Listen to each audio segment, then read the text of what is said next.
everyone. I'd like to call to order this meeting of the Carson City Board of Supervisors. Today is December 3rd, 2020. It is 8:30 a.m. We are in the Bob Boldrick Theater in the Community Center at 851 East William Street. Tamar, can we have a roll call, please? Sure. Supervisor Giomi. Here. Supervisor Bagwell. Here. Supervisor Barrett. Here. Acting Mayor Bonkowski. Here. A quorum's present. Thank you very much. Louis, good morning. If you could come up and lead us in our invocation, please. And then after the invocation, would you lead us in the pledge? What's that? After the invocation, could you lead us in the Pledge of Allegiance Yes, certainly. as well? Thank you. Let's pray. Lord, we thank you for today. We pray for your healing, protection, and grace over the people of our community, especially over the healthcare workers. We pray for special graces and comfort to the Allen Glover family. We pray for wisdom for our governor in these stressful days. We pray for protection and health for our supervisors, their family, and staff. In Jesus' name, amen. Amen. I pledge allegiance to the flag of the United States of America and to the republic for which it stands, one nation, under God, indivisible, with liberty and justice for all.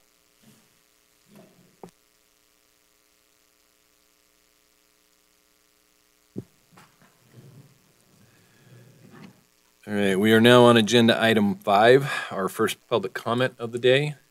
Do we have any public comment on the line? It looks like we have a caller.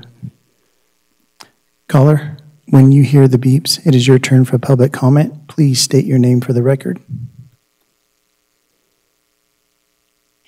Good morning. My name is Sarah Adler, and I am a member of the Carson City Affordable Housing Task Force. Can you hear me? We can, Sarah. Thank you very much. Good morning, members of the Board of Supervisors. As I said, I am a member of our Affordable Housing Task Force, and I appreciate this opportunity to speak to Agenda Item 18 regarding accessory dwelling units, or ADUs. Now, Carson City took a compassionate first step by allowing family members to live in ADUs, and that allowed multiple generations to support each other and achieve the emotional and financial goal of allowing elders, most often, to age in place. Now, with item 18, you're considering another opportunity, which we have discussed as the task force is much needed, and that is allowing those ADUs to be rented to a family member or a non-family member. Of course, first you are going to consider safeguards. Is the lot where the ADU might be located or built appropriately sized? Is there adequate off-street parking? Can we assure that the ADU was built according to code and had permits pulled? But an additional safeguard that you might consider is requiring a minimum of a 30-day rental. So ADUs do not become short-term vacation rentals. We have hotel rooms locally to allow people to vacation here. But back to ADUs as dwelling units, we urge you to think about the need. As you are aware, the price of housing has continued to climb during this pandemic. And so housing is not getting any more affordable here in Carson City. So allowing ADUs to be rented may be the only affordable housing an individual or couple can find at this time. And it may help consider this also, it may help the homeowner who wants to rent that unit with income that they desperately need. The other thing that we think is really important to consider is that ADUs may help us utilize housing choice vouchers, or what we used to call Section 8.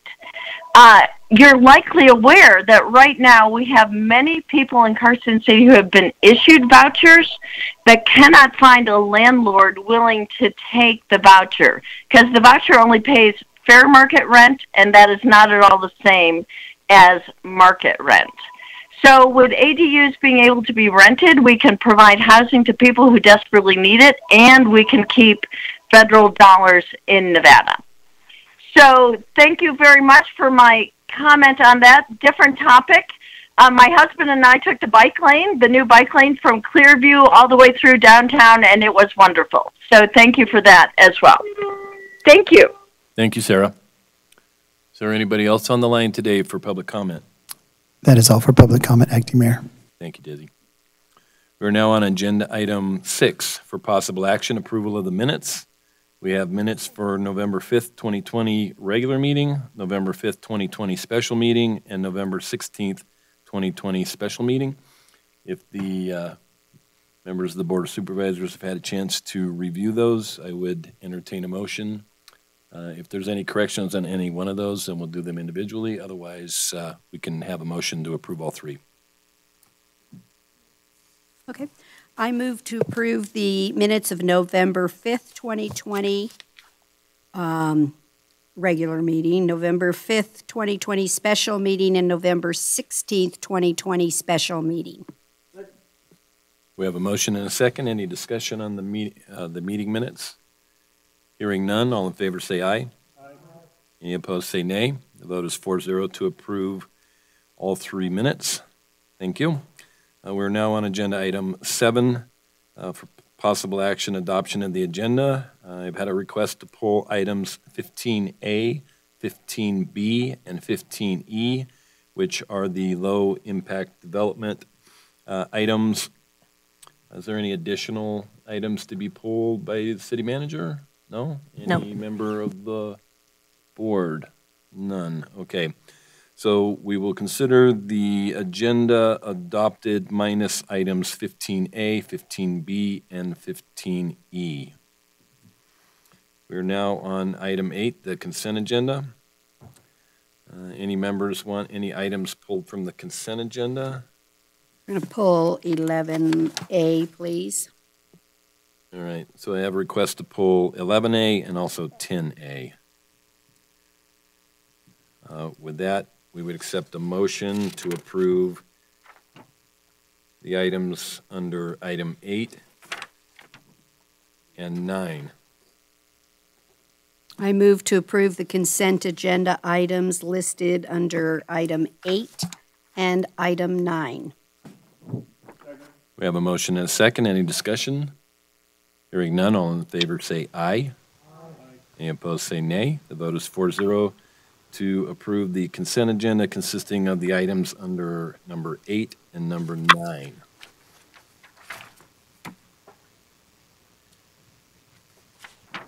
We'll now be on agenda item 12, which are the items pulled from the consent agenda. So we will go back to item 10A for possible action, discussion and possible action regarding a proposed grant of non-exclusive easement from the state of Nevada, Division of State Lands to Carson City for $250 per year for 5 years for a total of $1,250, which is then subject to a possible fee adjustment unless terminated by either party for production well 50 and a water line connection from the well to city water system located at Northern Nevada Correctional Center, APN 010-281-46. Is Darren on the line or somebody from Public Works to take this item?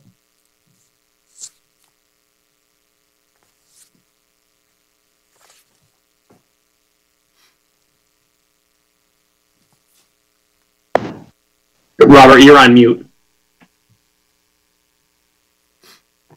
Oh, I'm very sorry about that. Can you hear me, Mayor Pro Tem, board members? Yes, we can hear you now. Sorry about that. For the record, Robert Nellis, Real Property Manager. We have a correction for the record that we received an updated signature page correcting the acting mayor's signature title to acting mayor, Mayor Pro Tempore. And just as a quick review, Mayor, we have an easement granted by state lands at the Northern Nevada Correctional Center on Bigelow Drive for existing production well and a water line connection. The Board of Supervisors previously awarded a contract to Humboldt Drilling to drill, construct, develop production well 50, which provides water to the Northern Nevada Correctional Center as well as the main pressure zone serving the majority of Carson City. Per the city's agreement, With the state lands is now granting this easement for the city to continue operating the well and to construct, reconstruct, inspect, repair structures, as well as engage in any other operations and maintenance activities. And with that, we'd be happy to answer any questions the board may have. Robert, did the state request service to the correctional center for water service? For this well? In other words, did they come to Carson City and request us to serve the correctional center with water service from municipal water service? Mayor Pro Tem Robert Nellis, for the record, that is not my understanding. I wasn't with the city at the time, but I believe the city approached the state. Okay. All right. Mayor Pro Tem. Yes, Darren?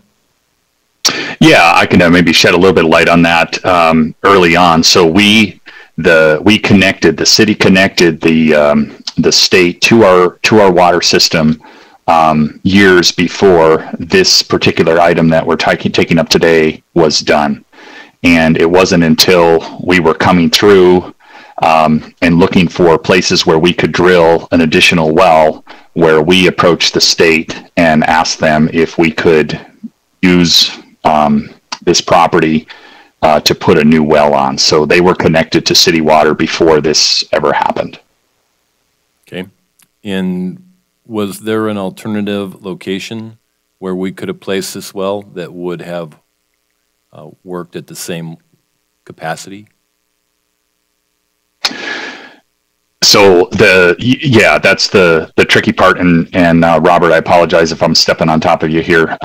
So it's all about determining where we can get the water out of the ground, where the best place is to put the well.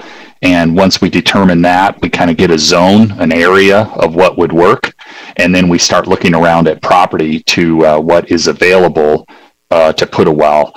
For this location in the zone where we needed to drill the well, the only thing that was available was private property or state property.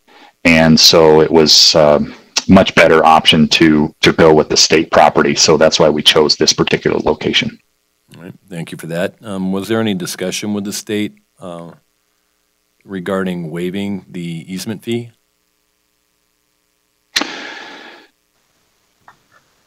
I'll let Robert answer that.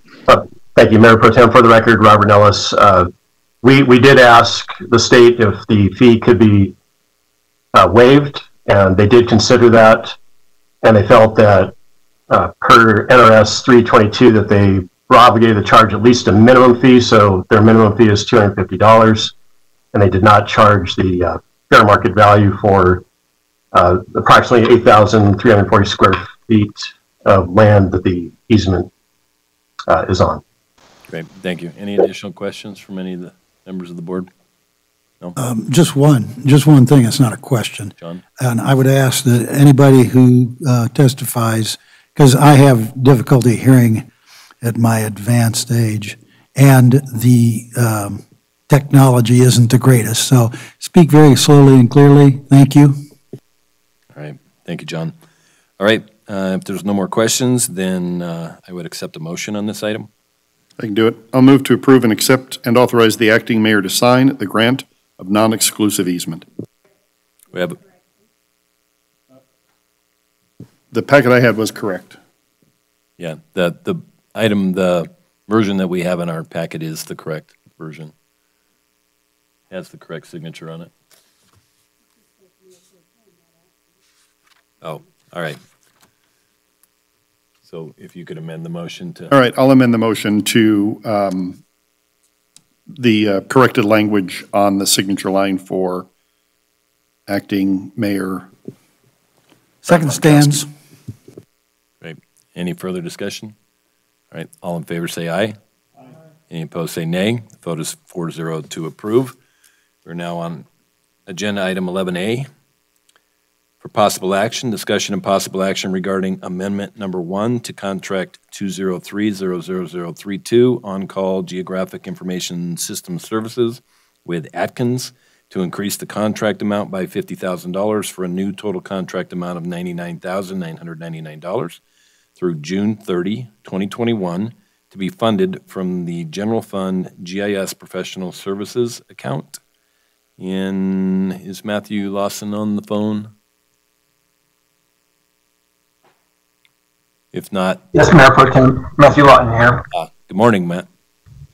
Good morning. Go ahead. Yes, Mayor. This is a extension of our on-call GIS services contract with Atkins Engineering through the remainder of the fiscal year. There's 2 task orders that are defined under this extension.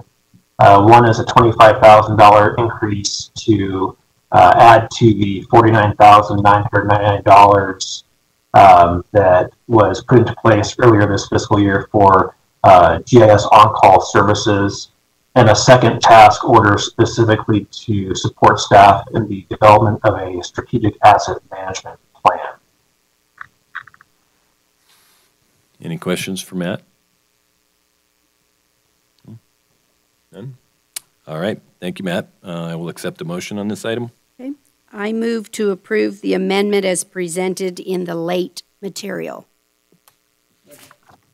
We have a motion and a second. Any discussion? Hearing none, all in favor say aye. Any opposed say nay. Vote is 4-0 to approve. We're now on agenda item 13A for possible action. Discussion and possible action regarding a final appropriation for the Community Support Services 5-year grant funding for fiscal year 2022 to fiscal year 2026. And we have a disclosure from Supervisor Giomi.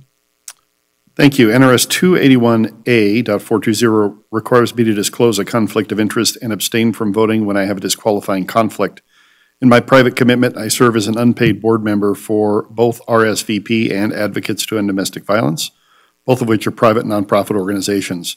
Both organizations have applied and are recommended for funding, although the recommended funding amounts under this item are submitted by the Application Review Work Group. Without my involvement, this board may choose to accept, deny, or modify those recommendations. Because the judgment of a reasonable person in my position would be materially affected by my relationships, I will not be voting on this matter. Thank you, Supervisor Giomi. With that abstention, then the 3 remaining members of the board must vote unanimously to approve this item. Mariana, are you on? There you are. Good morning. For the record, my name is Miri Nagalic, Grants Administrator. Let's start. This report is a summary of the Community Support Services grant applications received for the 5-year non-competitive program and ranked by the Application Review Work Group, known from here on in known as ARWG. The Community Support Services Grant will be referred to as CSSG in this presentation. The Application Review Work Group, within the allotted amount of $114,500, which is the amount awarded the past 5 years for this program. The total request from applicants in the 5-year application cycle is $349,073. The CSSG funding for fiscal year 2021 for all 3 CSSG programs is $385,000 in total, of which $120,000 is paid to the Boys and Girls Club from the Quality of Life Fund, leaving $265,000 available for all 3 CSSG grant programs. For the last 5 years, fiscal year 2017 through fiscal year 2021, the city has awarded $114,500 each year for this non-competitive 5-year category, which has left a remaining $150,000 to be split between the competitive annual adult and youth programs. The Application Review Work Group recommends that the CSSG 5-year program be awarded $114,500 starting July 1st, 2021 from the general fund to nonprofit organizations that address a critical need in Carson City. The total recommended funding for the 5-year period is $572,500. The Board of Supervisors may decide to make adjustments to those amounts. I also would like to state that those agencies that were not recommended for funding have the opportunity to apply for the CSSG 1-year competitive grant, which will be advertised in January of 2021. The application review work group was selected from citizen volunteers who responded to an advertisement listed in Carson Now on October 2nd, 2020. From the citizen volunteer applications received, 6 community volunteers and 1 subject matter expert were selected to review the CSSG applications. The CSSG applications were due on October 23rd, 2020. 10 applications were received. The application review work group held a telephone conference on November 17th, 2020, where they ranked and evaluated the applications. In compliance with the Carson City critical need requirements, the group took into consideration the application score, the amount requested, and the ability of the agency to obtain other funding and the critical need requirement. Out of the 10 applications received, 7 were recommended for funding. I will now discuss each ARWG recommendation as ranked by score. So number 1 is Nevada Rural Counties, the program Senior Independent Living Programs.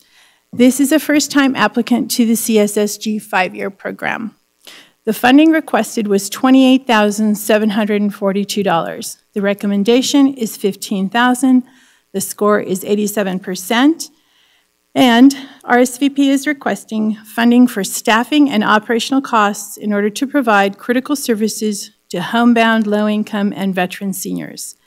The services allow seniors to be more independent and to stay in their homes. Services include, but are not limited to, the following: respite care, transportation, legal support, lifeline alert, emergency response system, exercise programs, food delivery, and suicide prevention. Okay? The second agency is Advocates to End Domestic Violence. The program is Crisis Intervention. This program has received $9,000 per year for the last 5 years in the CSSG 5-year program. Funding requested, $15,000. Recommendation, $15,000. Application score, 86%. AEDV is requesting continual funding for staffing and operational costs in order to keep providing emergency domestic violence shelter services, as well as additional funding toward crisis intervention services for survivors of sexual assault. Number 3, the agency is Carson City Senior Center. The program is Meals on Wheels vehicle expense.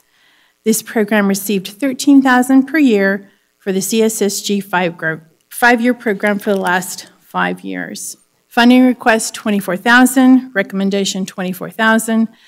Application score, 84%.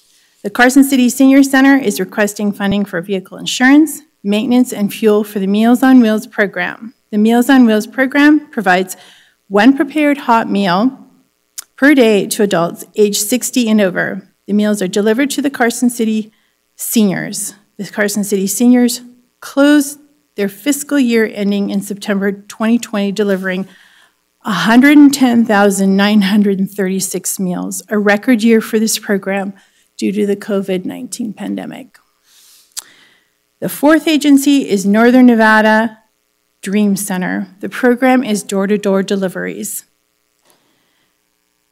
This is a first-time applicant to the 5-year CSSG program. Funding request, $13,000. Recommendation, $7,500.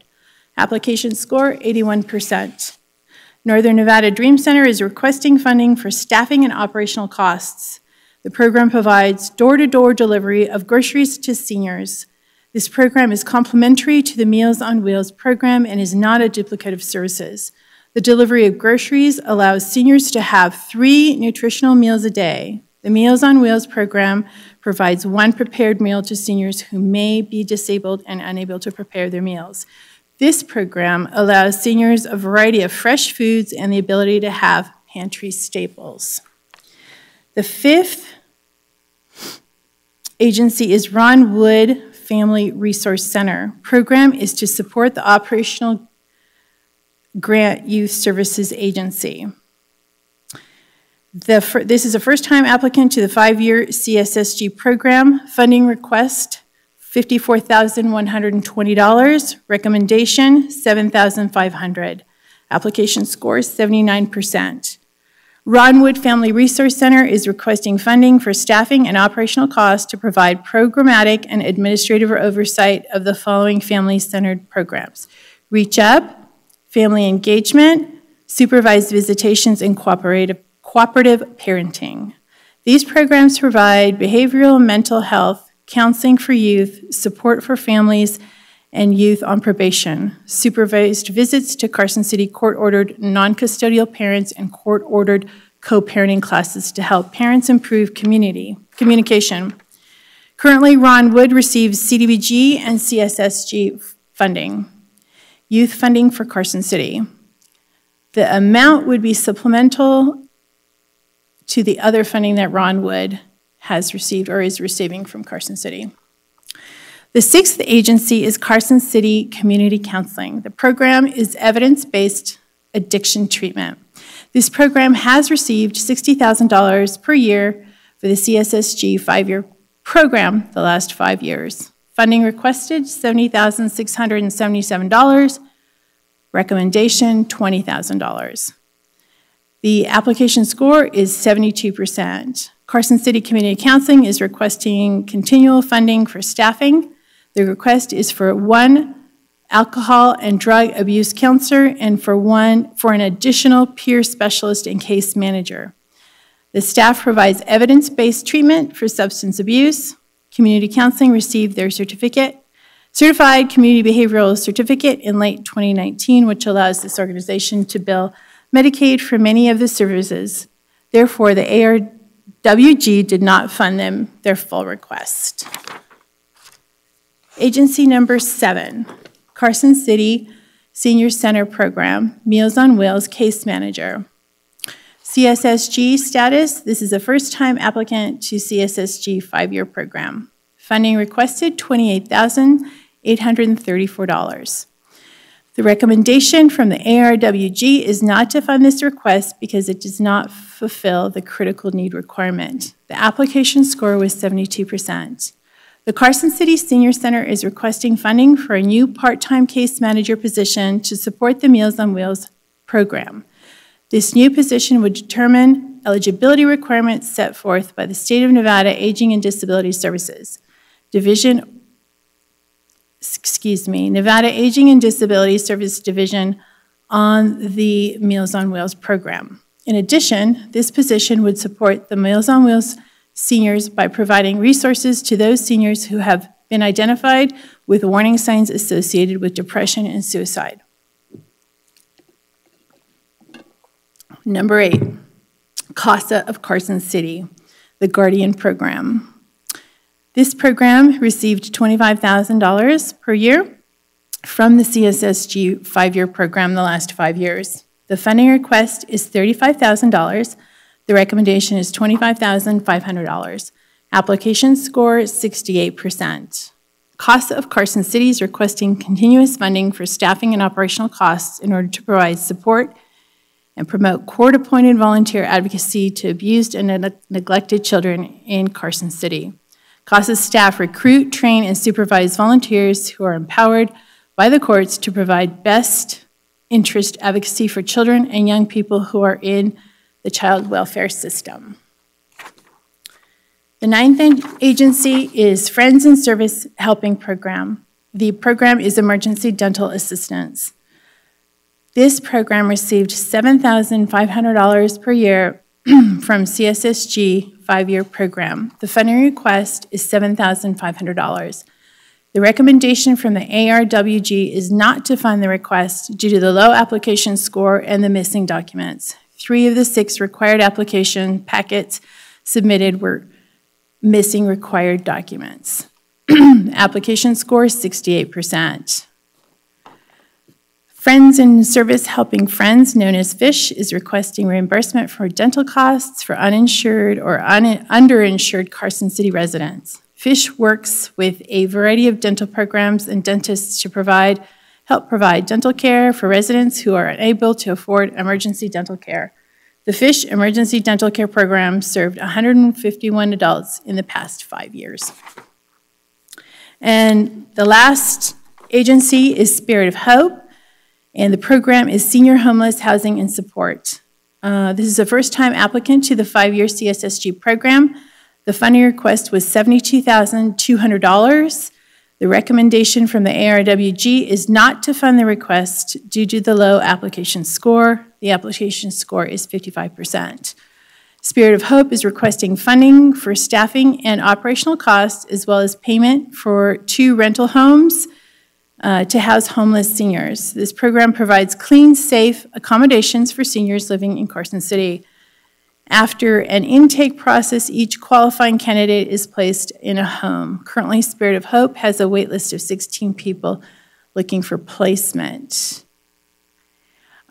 Each of the agencies that were recommended for funding will conduct a 5-minute presentation in order of score rankings, starting with RSVP. Are there any questions before RSVP starts their 5-minute presentation? Questions from board members? Lori? So I guess I want to just start with a general discussion when I read through the packets. So just in general, so looking first at item number 5, Ron Wood receives $50,000 for the youth program out of the annual allocation of youth dollars. Since you're now funding this potentially through the 5-year program, they're not going to be able to apply under the annual youth for the same program? Or what's your interpretation? Because we don't have a rule on that because AEDV has applied for the youth program over the past 5 years and has received funding. So unless we create a policy or a ruling on that, I would say they would be able to apply.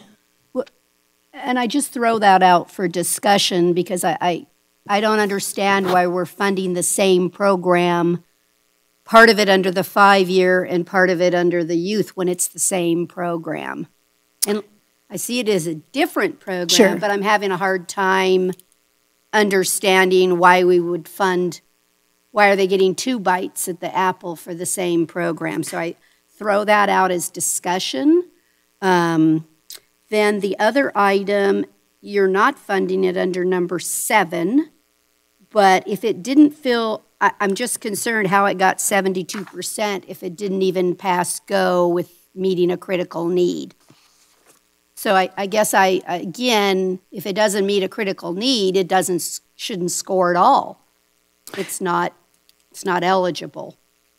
So when I'm just concerned or looking again if there's any rule changes or anything that we as a board need to consider and help give instructions, because when I look at this, it just a few little more gaps potentially that we have. So that's just in general comment. Thank you.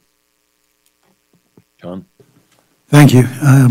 I think I heard you correctly, although I am having difficulty hearing under the current technical circumstances. Did I hear you say that the first senior center one was going to be fully funded as their request? Was I accurate in understanding that the other ones are all partial under their funding request? Is that accurate? I do know you had another senior center program that you recommended not funding. So, but I'm curious. Sure. As far as the senior center vehicle maintenance program, the ARWG is recommending full funding, as well as AEDV. They have recommended full funding for that program as well. And can you give me the rationale behind that they weren't the top scoring one, as I understand it was like third or something. Sure. So the ARWG took into consideration, when you take a look at the applications, you have to take into consideration how much is requested. You have to take into consideration the score, of course, and then you have to take into consideration any other funding that they have from the city. And so there's a lot more that goes into the recommendation than just the score. Yeah, and that's one of the things that caught my attention because we do fund them in other places. The city is part of their funding. Correct. So I was just curious as, again, the rationale for full funding at their request when other ones were getting partial funding. And then I'm not going behind it, I just am curious about it. Sure. And then in relationship to what the mayor-elect was saying about we should probably look at this, all of it, how we handle it. Sure. And then also the ARWG did take a look at the critical need in terms of the application. So, for instance, the Meals on Wheels program has been inundated with just a huge amount of requests for meals due to the COVID-19. So that has been taken into consideration as well. Thank you.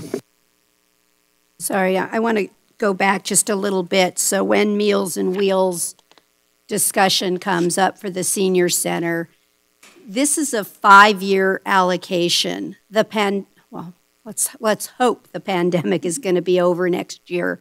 So I guess I'm a little bit concerned that we are going to continue it at a 5-year with this full funding mechanism, and I don't see that fitting in. They're going to go back to the senior center. I mean, I recognize right now they're doing deliveries, and they did a great job on drive-through meals and things of that nature, but don't we anticipate the senior center reopening, and they'll come back and have meals there?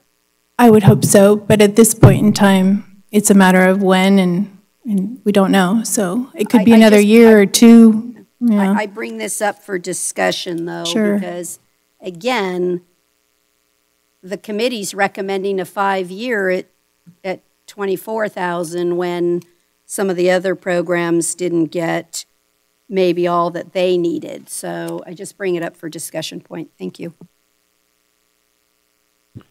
Mariana, on CASA, project number 8. So this is a program that has been part of the 5-year funding since its inception. And so I'm just wondering, what was it about the application that gave it such a low score? I would think that CASA, because they've been doing this so long and getting funded by the city, that they would have this down as far as the grant application. So what was it that gave them such a low score?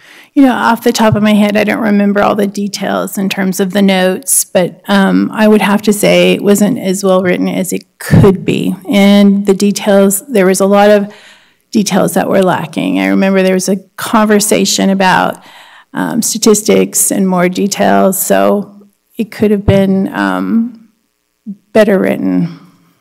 So basically the same issues that the fish dental program had, where there was missing documents or it wasn't written as well as it should have been. So is there... CASA didn't have any missing documents, though. Okay. So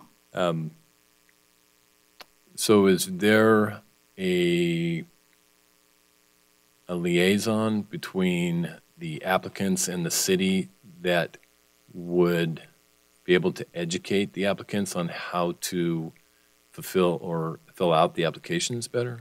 yes, in fact, Sherry and I have discussed, and the applicants have actually requested some type of a class for grant writing, so that has been discussed. Okay. That may be a double-edged sword, because what we really want to get to is the crux of the service, and does it meet all of our criteria, and not how good of an author is the grant writer. So I got to think about that. Going through all this information, what occurred to me is that there's 3 new grantees, first-time grantees, and this is a program that the city put together to create some efficiencies for those nonprofits that were providing critical services that were non-duplicative, that the city would have to provide the service if the nonprofit wasn't there to provide it at a more efficient cost. So, I always have concerns when somebody new is able to get into this class because it does lock them in for 5 years. So can you kind of tell us what the process was for allowing new applicants into this program and the criteria that was used? As Lori pointed out, if Meals on Wheels is getting more money because of the pandemic, but the pandemic isn't going to be here in 5 years, just kind of walk us through that criteria and the process that the committee used to make these first-time awards. Because once you're in, basically you're in. It's difficult for us to kick anybody back out of this, and that wasn't the intent of this program. It's basically that we don't want to make these nonprofits who are providing a service that we're responsible for. We don't want to make them come in front of us and beg for money every year because they're basically working with us to provide a service for less money. That's our obligation. So the process starts with a pre-application. The pre-application is filled out, and we ask what they're requesting in terms, it's a very quick one-page pre-application. The pre-application was reviewed by myself, Stephanie Hicks, and our city manager, Nancy Paulson. So between the three of us, that was the first criteria in terms of who qualified and who didn't qualify. Once we've decided who can move forward, an application was then, I emailed everyone and let them know that you either qualified or did not qualify, and an application was filled out by those agencies. So I took in 10 applications. I distributed those applications to the application review work group. They had a chance to read, review, and score each application. And then we met as a group and we discussed each application in length, the scores, the reasons why or why not. They decided to score them high or low, and any other kind of discussion regarding the applicant. After that, I took the score, and then they, of course, made the recommendations on funding as well. So I took those recommendations, I took the scores, I put them in a spreadsheet, and I also take a look at the applicant. So if we are already working with the applicant, I have a pretty good idea of how they're doing. So if they're doing really well as an applicant, they're turning in all their reports, they're able to spend their money, that also weighs into it.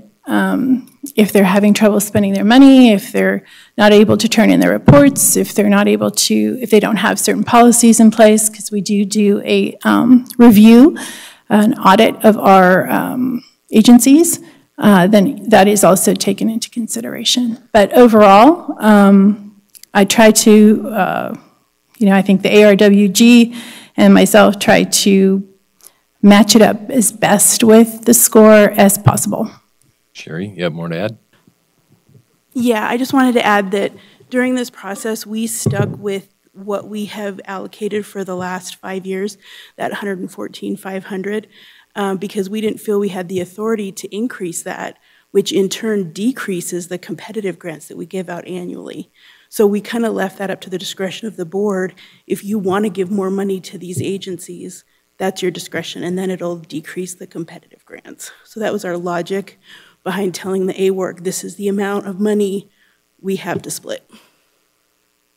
Yeah, and I'm not picking up from the other board members that we would want to give more money under the 5-year program, but just the opposite, that we may want to give less money under the 5-year program. But and that's 100% your discretion, but I just wanted you to let you know our thought process. But I'll leave that to the discussion. I had one more question, Mariana, for you. Were there any pre-application applicants that were determined not to be qualified? Yes, I'm sorry, I don't have that list with me.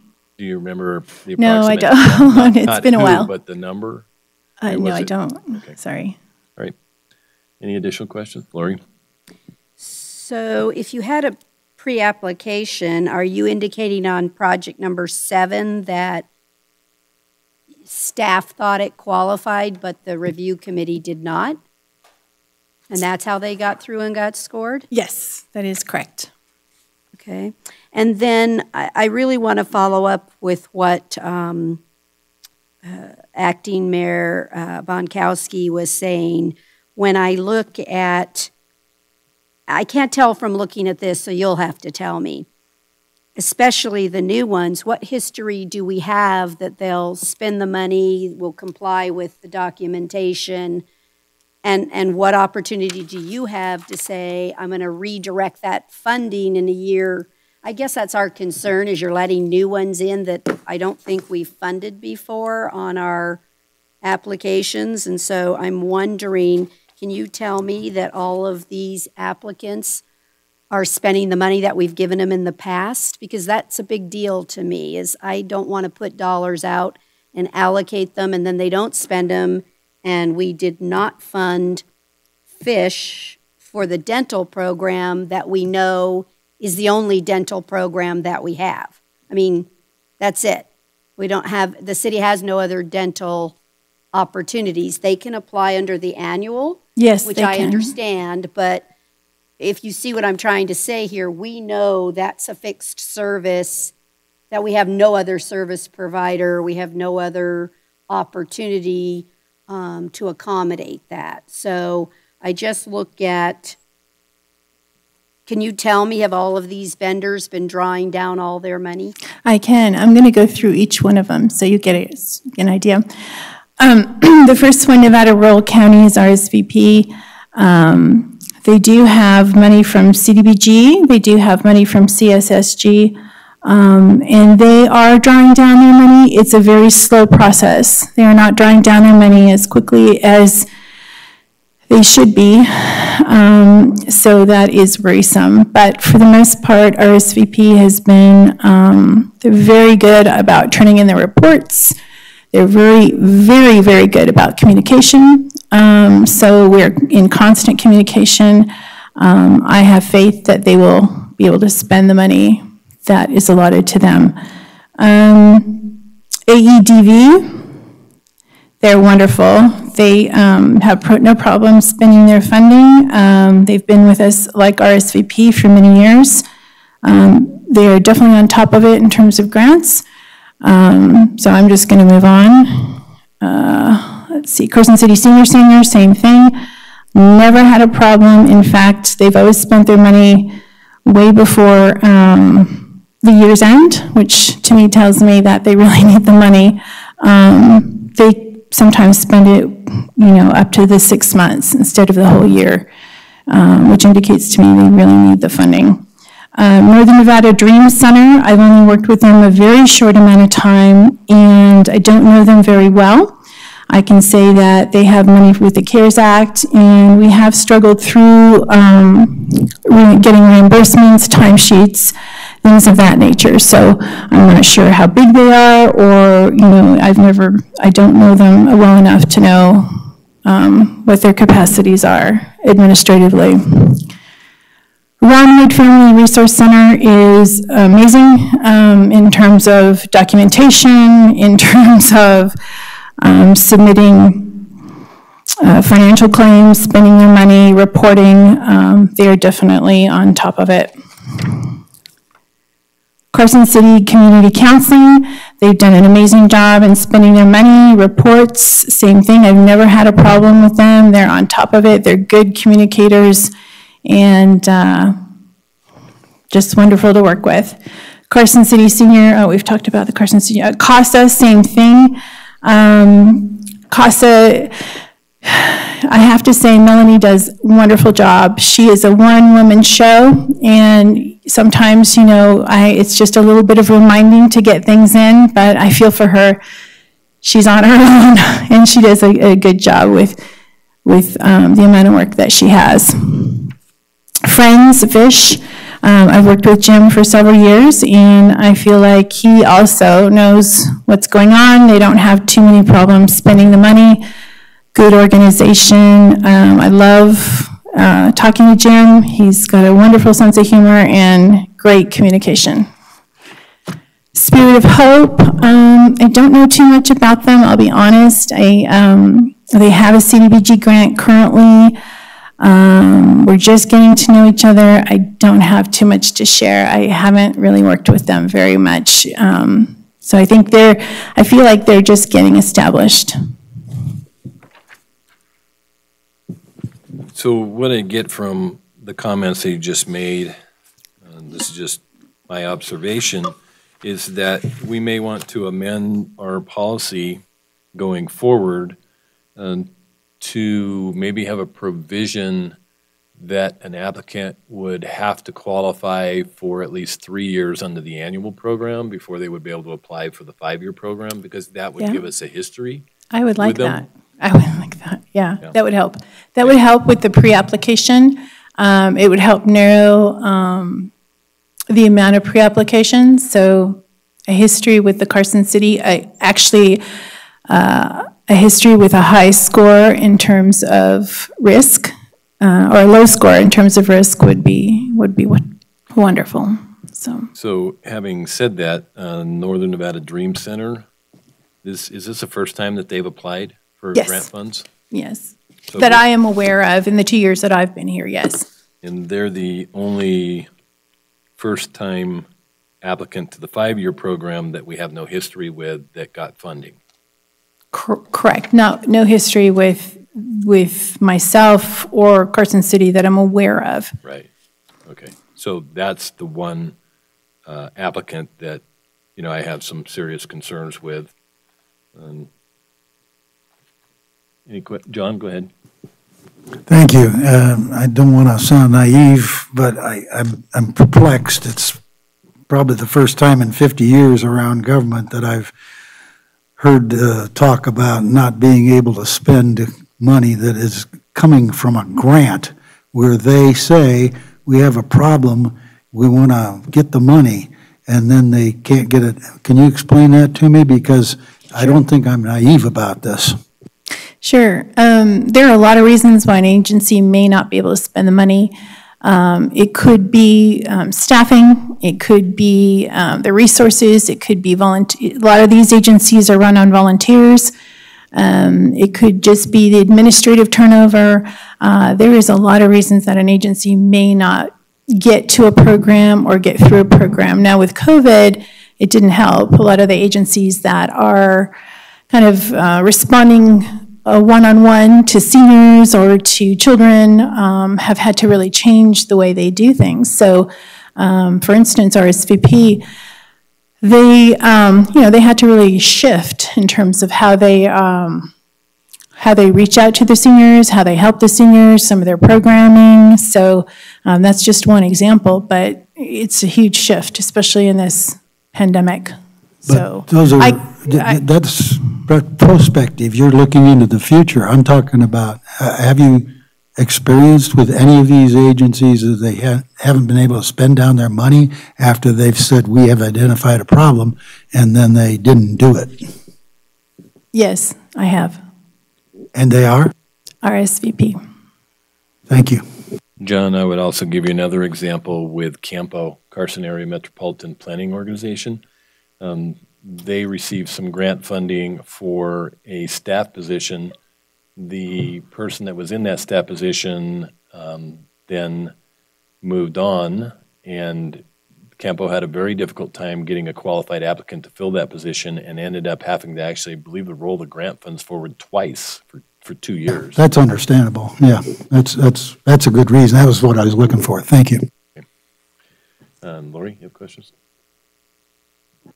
So I guess I would really like to talk to Dream Center specifically about the program, because you're indicating this is not a duplication of effort and that they're doing door-to-door delivery for seniors. And so just in general, we have Ron Wood gives food, Fish gives food. We have a lot of food type of activities. So I guess I'm more interested in why the committee thought this this program was so vital and how they were going to assure that it's not a duplication. So I think I'd like to hear specifically from Ms. Sorensen, unless that's not who's representing them. She is. About how they're working the seniors versus deliveries to the, I think she does a very critical need, but I'd like to understand how she's going to isolate this as seniors only. So she's not delivering to a whole household with families. I'd like to understand more how this is a senior only program. So the plan is that each applicant is going to have 5 minutes to give a presentation in the order that they're in our packet. So Correct. I think that we could move forward with that. I would ask the applicants, you've heard our discussion for the last 15 or 20 minutes, so during your presentation, if you could address our concerns that we brought up today, I would appreciate that as well. So with that, if we can start with the presentation for RSVP for the Senior Independent Living Program. Melanie, are you on the line? I saw her up there, so. Make sure that you're not muted, Melanie. Melanie? I saw her face earlier. I know she's here. It's not. There she is. Oh, here we go. There you go. Hi, can you hear me? Yes, we can hear you now. Oh, great. Okay, sorry about that. Good morning. I'm Melanie Barkley, RSVP Director of Marketing and Development. RSVP is requesting $28,742 for senior independent living programs, which will serve Carson City senior citizens with 10,000 hours of direct assistance each year. Additionally, 13,000 hours of volunteer support will be provided at Carson City community workstations to meet broader community needs. RSVP's mission is to provide life-saving volunteer programs that help seniors maintain their dignity, self-respect, and independence. Our critical services include door-to-door escorted transportation, companionship, respite care, caregiver support, no-cost legal assistance, farmers market coupons, critical food and medicine delivery, homemaker services, personal emergency response systems, veterans resources, and support for veterans through suicide prevention, and more. CSSG funds will support more specifically our transportation program, which includes volunteer drivers who provide reliable door-to-door transportation to help our elders access medical, dental, and vision appointments, pharmacies, grocery shopping, trips to the senior centers, our critical food and medicine delivery for those who are social isolating. Home companion volunteers provide emotional support and socialization. Volunteer respite workers give regular breaks and support to exhausted caregivers. Homemakers provide light housekeeping. Care Law program provides pro bono legal services, including help with debt problems, probate, and elder abuse issues.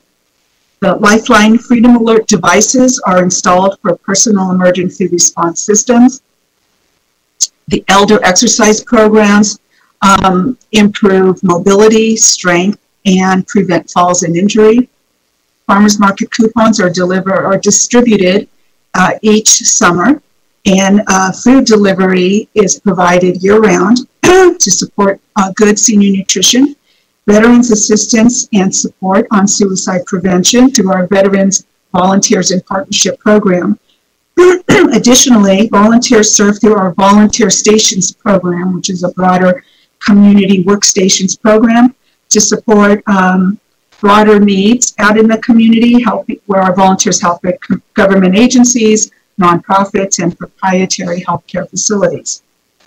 RSVP Senior Independent Living Program goals help Carson City's homebound, frail, and low-income senior citizens, as well as disabled citizens, caregivers, and veterans to remain independent, live in their own homes with dignity for as long as possible, enhance their quality of life, and avoid institutional care. Our programs also mobilize people to make a difference in their communities which is cost-effective and delivers long-term societal and health benefits. During the 12-month period, our programs will serve 385 non-duplicative clients with 10,000 hours of volunteer assistance. On a duplicative count, that's about 1,400, as many clients receive multiple standalone programs. 240 volunteers will deliver essential services and support through these 9 separate and unique independent living programs. Additionally, 20 Carson City nonprofit organizations, public agencies, and healthcare facilities will receive 13,000 hours of volunteer support at the RSVP volunteer workstations who work to help these entities achieve their goals. Project success is measured through client satisfaction surveys, annual client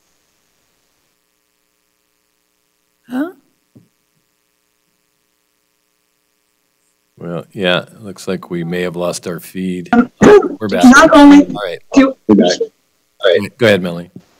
have I met my 5 minutes? No, we lost the feed for a second, but it's back now. So Oh, okay. Go ahead and continue. Okay, good. All right. I'm just going to continue on with the critical nature of our independent living programs. Carson City's, these programs help with the operation of Carson City, as many are mandated by the state of Nevada.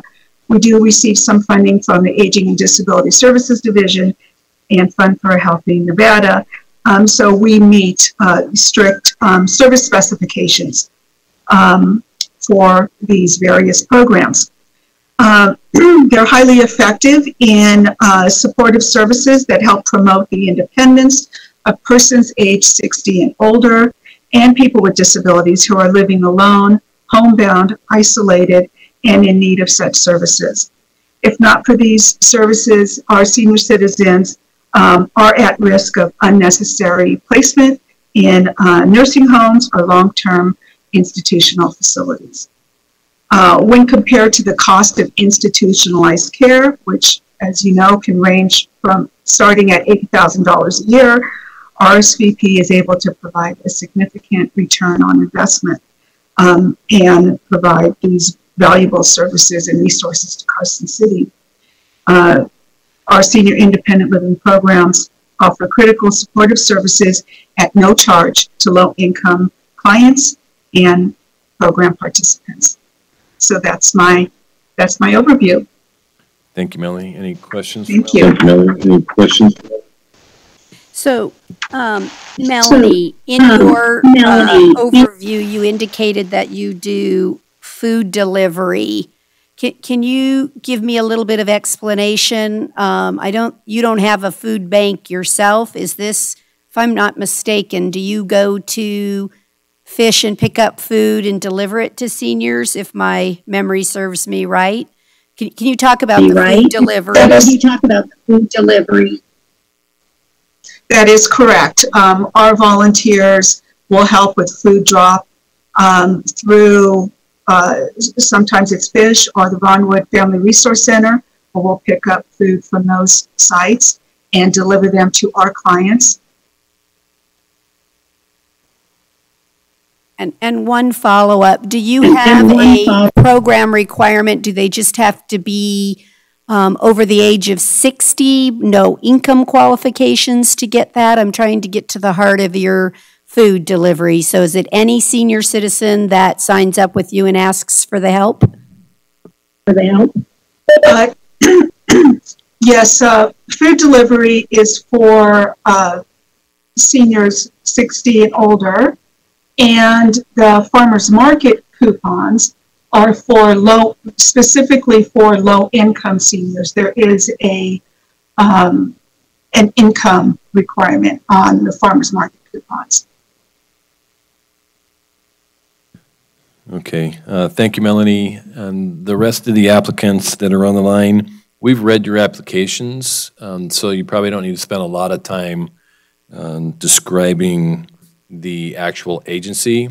If we can, just because we have so many presentations to get through, if you could just kind of keep your comments to the program itself and the criticality of the program, as well as addressing our concerns from our previous discussion. So we are now on advocates for the crisis intervention program.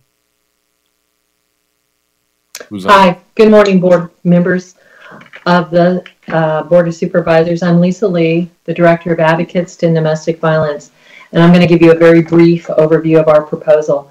We are requesting continued funding in the amount of $15,000. Of that, $12,000 is going to be allocated to supporting our emergency shelter and our crisis hotline. Our shelter is 6 individual units that house up to 51 emergency beds and can shelter someone for 5 months. It is available 24/7, and we have an on-site manager who's there so that we can do night and weekend intakes and also have supervision. While we offer many programs, our crisis hotline and our emergency shelter are the backbone of our intervention services for victims of domestic violence. When a person, male or female, is fleeing an abusive relationship, they need a place that is safe. They need a place to heal and recover, a place that is supportive and encouraging, and a place from which they can move forward. Our requested funds that we've put before you will be used to operate the shelter and the crisis hotline. $5,600 will go towards food, utilities, and insurance. $2,000 will be expended towards the crisis hotline and texting hotlines, and $4,400 will go towards the salary of the shelter manager. That is a total of $12,000, or roughly 13% of the total cost of these services. In addition, we're asking for the first time for funding in $3,000 for our sexual assault response advocates, which is known as the SARA program. The SARA program is 24/7 crisis intervention. They answer the crisis phone calls. They provide support during forensic examinations. They assist victims all the way through the process of investigation and trial. The program provides support, direct services, and referrals.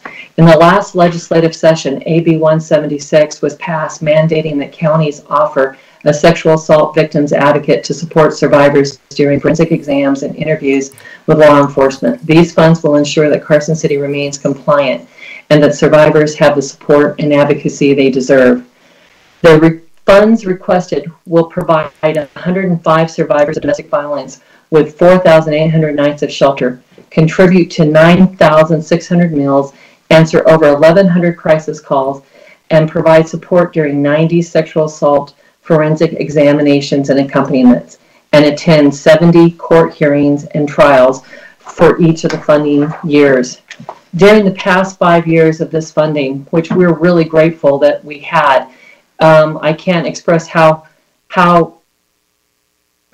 nice it is not to have to come and do this every single year. To have that guaranteed 5 years of funding has been really helpful to us.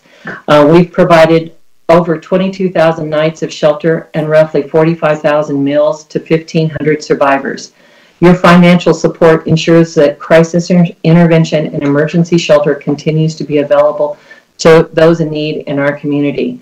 In the past, we have received money from the city for 1 year at a time for our youth program, where we went to the high school and we did teen dating violence prevention. We did not ask for that this year. We're going to continue that program but fund it through our general donations. These monies are difficult to replace, and it also shows, and I think most of us that's asking for funds today, we rely on grants to fund our support services and our crisis intervention.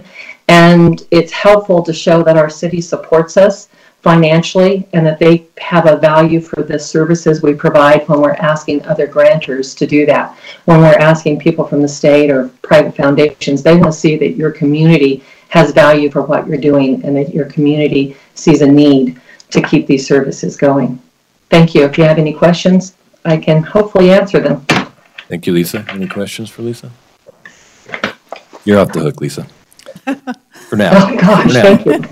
We'll move on to Carson City Senior Center, the Meals on Wheels Vehicle Expense Program. Good morning. Can everyone hear me? Yes, we can hear you.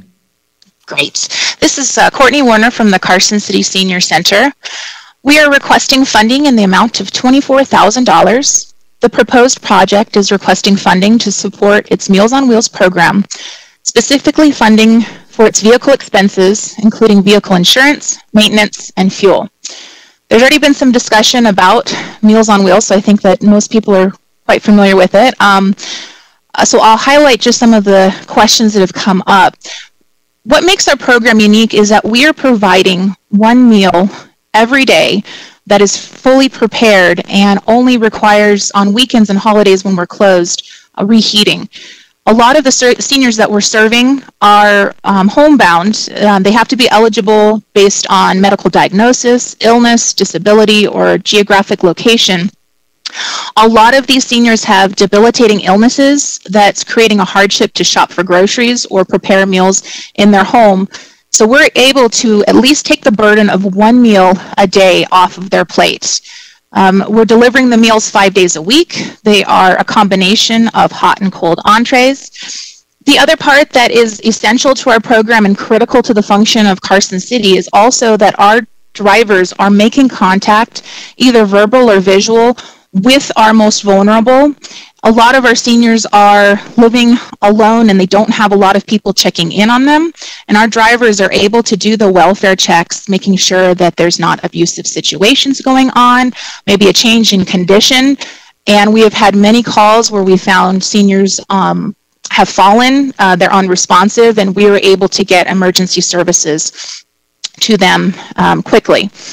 We are a 5-year awardee. So I'd just like to highlight what we've done in those 5 years. So to date, we have delivered 401,218 meals to date since the start of the CSSG funding.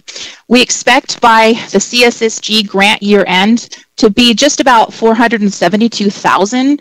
I have to do some finagling because we both work on 2 different grant year ends.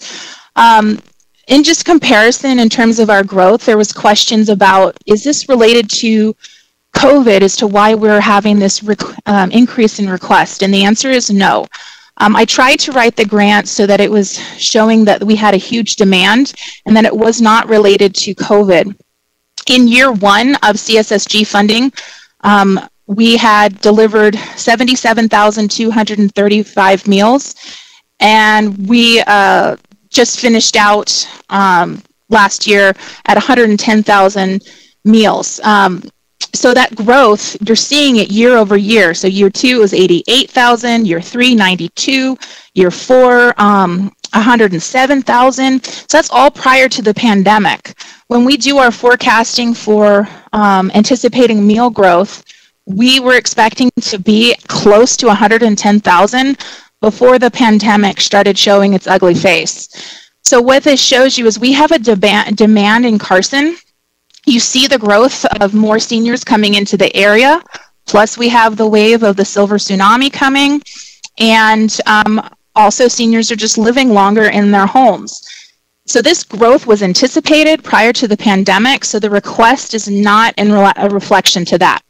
I'd also like to note that with COVID and the impact of our programs, Older Americans Act through the CARES funding was able to get a good allocation early on in the pandemic. So we've been able to have alternative funding to cover the grant-related or the COVID-related increases in meals, which right now have actually seemed to leveled off with after our spike in the spring. Some other questions that were brought up that I'd just like to mention. You know, so when we're talking about why are we having an increase, the reason why is flat funding. The state funds 90,000 meals, and they've been consistently doing that for year over year, even though we've been hitting that mark for several years. So we can either cap it and put a wait list on, or we expand the program.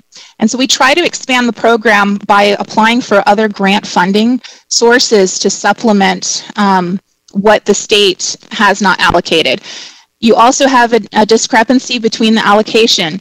So the state reimburses us per meal served at a rate of $3.65. Right now our cost is $6.34. So it's not dollar for dollar. We have to come up with the gap, plus also find ways to serve more seniors. Just a little bit about who we serve from this past year. 48% of our clients have a disability. 33% make no more than $12,660 annually. 21% are veterans. 53% live alone. 33% are at high nutritional risk. 26% worry about where their next meal is going to come from. And 54% report that they're in fair to poor health. So the growth of the program demonstrates that there is a need in the community, and this is not related to the pandemic. We have risen to the demand of the pandemic with alternative funding, and we're just looking towards the future, planning for 5 years. Fingers crossed, COVID goes away quickly into 2021, so we can get back to our regular services, but aging is still going to be there. And our seniors are going to be there, and we need to be able to match and be able to deliver what our seniors are asking for. And I just like to close out that access to nutritious food is crucial for a senior's well-being and quality of life. And the Meals on Wheels program is able to deliver. There's no other program in Carson City delivering a ready-to-eat prepared program like ours. I'd like to thank you for your continued support. Like Lisa Lee said, it's awesome to have the Board of Supervisors show their commitment to the community by guaranteeing these fundings for 5 years. It's a huge help to our organization. It's very time consuming to write so many grants. So when you're able to check off one that you don't have to do every year, it's tremendous impact to your labor costs as well. So I'd like to thank you for your consideration, and also know that the governing board, the nonprofit governing board members, thanks you for your time and consideration.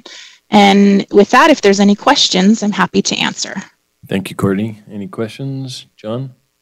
No, but I'd just like to comment as a veteran senior, thank you for what you do. Fortunately, I have someone that helps me with my meals. And also, as a former wordsmith, thank you for your reference to taking something off their plates. Mm-hmm. Any questions? You're welcome. Any questions? No? All right, Courtney. No additional questions. So we will move on now to Northern Nevada Dream Center door-to-door delivery program. Yes, good morning. Can you hear me? Good morning. Yes, we can hear you.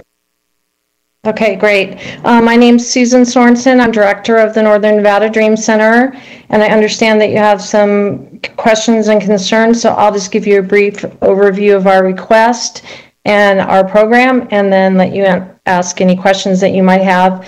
We have been serving in, well, the program obviously that we're requesting funding for is our door-to-door home delivery program. We're requesting $13,000. That would include money for food, delivery supplies, vehicle cost, and rent and utilities. The majority of that being for dollars for purchasing food. Just a quick overview about the Dream Center, since we are the new kid on the block in this conversation.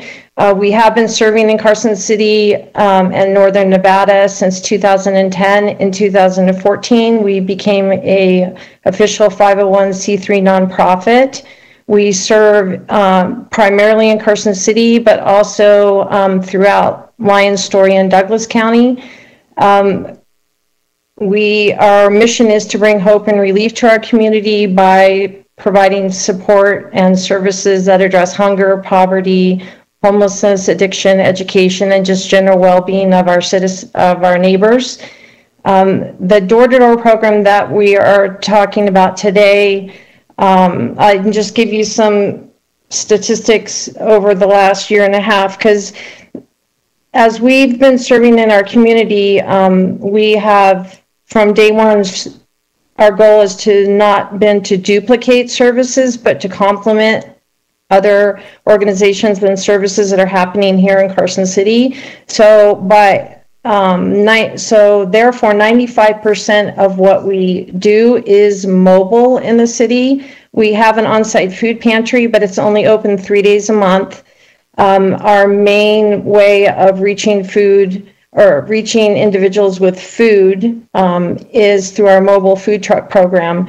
We have 5 sites throughout the city of Carson that we deliver to every month, and we target low-income neighborhoods and deliver food along with other items like free clothing, cleaning products, toilet paper, toiletries, anything that will help people that their budgets are real tight, help alleviate some of that tightness and free up money for rent and other important items in their budget.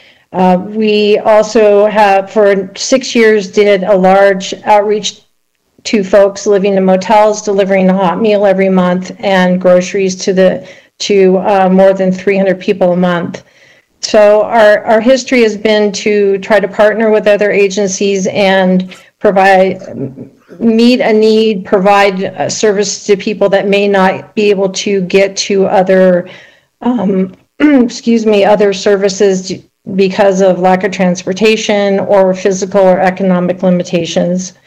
Our door-to-door delivery program kind of was birthed in 2 years ago out of seeing people that in the neighborhoods where we serve that couldn't even make it down to our food trucks. So we started delivering one-offs, maybe 8 or 10 deliveries a week. We really started breaking out and tracking our deliveries last June, a year ago. And since that time, I did not include COVID numbers because we did see a 50% spike in March and April in the number of people that we were serving. So without that taken into consideration, we have done 1,173 home deliveries since June of last year. Only 185 of those were actually in 2019. So from January to September of this year, we've made over 1,000 home deliveries. In October and November, we served 471 people, 507 people respectively, doing over 200 deliveries just in the month of November. So out of that, I know Lori had a concern about, are we 100%, do we only deliver to seniors? More than 50% of our deliveries are to seniors. We get referrals from RSVP, State of Nevada Aging and Disability Services, Carson Tahoe Hospital, as people are being discharged and need our services, Carson City Health and Human Services, and the Carson City Senior Center.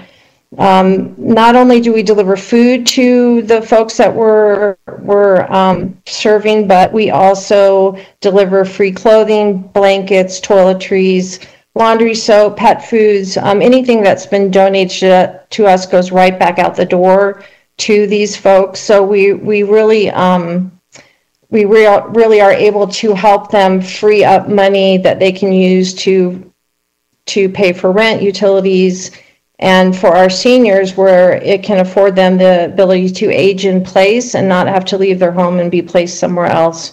The overall goal of this program is to alleviate food insecurity, but along with that, there's a lot of other health issues that are related to food insecurity that we're able to help address. Also, our volunteers have we try to keep the same volunteers with the same deliveries, so they're able to build relationships, have contact with those people that are isolated.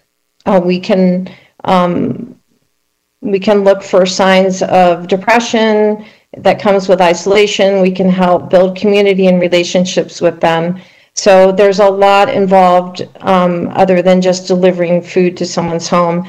Just real quickly, our history with the city, we did receive funding in 2016 for our workplace training program. We offer a free workplace training program, and the city was able to help us buy computers for that program. We received $3,000. And we also did receive CARES Act funding. We did have a little bit of a bumpy start reporting, but our last report the comment back on our last report for October was that it was near perfect. So we're new to federal reporting, but I feel like we've mastered that, and we aren't seeing any problems for November or December. And we do spend our grant money as we receive it. We've until just recently we've been 100% privately funded, and are just now receiving grants over the last 2 years. So I will answer any questions that folks might have. Thank you, Susan. Lori. Yes. Good morning, Susan. Thank you so much. My question is, do you have an eligibility criteria? Because I heard you indicate that you're getting referrals from all the peers, some of the other applicants. So I'm trying to determine, why would the senior center be referring to you? And so is it that you have no eligibility criteria? No, we do. We have an extensive application that we complete, and then we refresh that application twice a year. We use the guidelines that we also use for our other food programs that are supplied to us through the Food Bank of Northern Nevada. So we look at income level. We especially look at the individual's ability to get to other services. A lot of our folks have physical limitations. They can't stand, they're on walkers, and then a lot are currently walking or taking the bus to the grocery store. So if they have no transportation, then we will deliver to them. So we're very careful. If some people might have transportation for a short period of time, and then once they are recovered and can drive again, then we'll take them off the program. So we have an application that probably has 20 different questions on it that we use. The senior center, we've partnered with them some. They are kind of our eyes and ears out there. If they're delivering a meal, but they notice that senior has no other food in their pantry, then they may refer to us, and then we're able to get them food that they can have on the weekends. They can have oatmeal for breakfast in addition to the meal that they're receiving through Meals on Wheels. And then what about the RSVP that does the food? I guess I'm just trying to get so an individual in the community that's a senior may be getting service from RSVP, from the senior center, and from you. I guess that's what I'm really after, is determining how it isn't a duplicative service. Well, one of our questions on our application is, were they referred from another organization? Most of the people that we serve, we haven't done any real advertising. It's by word of mouth, and it's also through relationships that we build at our food truck sites. So the number of referrals from other agencies is just a small percentage of the overall number of people that we serve. So I can't tell you why RSVP would have referred, other than maybe we were able to fill in when they weren't able to do a delivery. It was just a small number of, I can't tell you the exact number, but it is something on our in our numbers. And we just recently converted all of our reporting to electronic database, and so we're now really starting to see the statistics and data coming out of that to help us determine who we should deliver to, what referring agencies are, and the status of people that we're serving. Mariana, what is the date, the application submittal date for the CSSG competitive grant program? For the one-year competitive program, I will announce it January, probably the second week of January, or as soon as we close out this program. And then I usually typically give them a month, so we're looking at the 1st of February for that program. right? Yes, for July 1st funding. So all this is July. All of that, yes, July 1st, correct, 2021. Okay. All right. Thank you, Susan. We don't have any further questions for you at this time, so we will move on to Ron Wood Family Resource Center for the operational grant youth services. Thank you.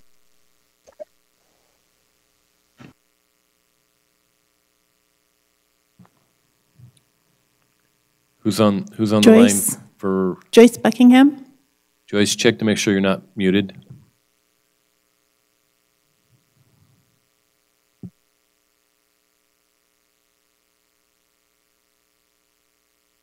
Is Joyce on the line?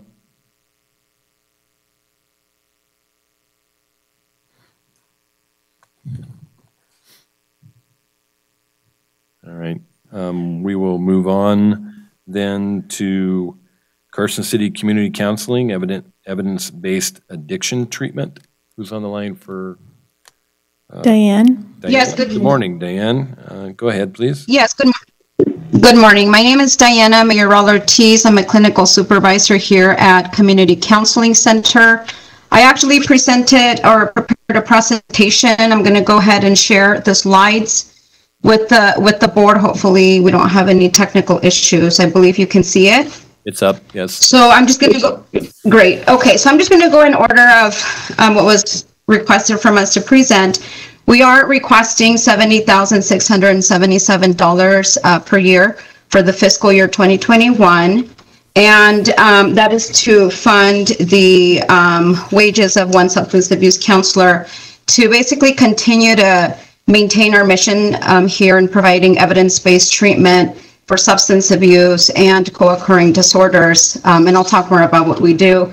Our mission statement, I won't spend much time since you guys have mentioned, you've read our application, but overall to provide high quality outpatient care to low and no income community members suffering from emotional disturbances, family disruption, communication disorders, anger, psychiatric problems, substance abuse, and acute or chronic behavioral health issues.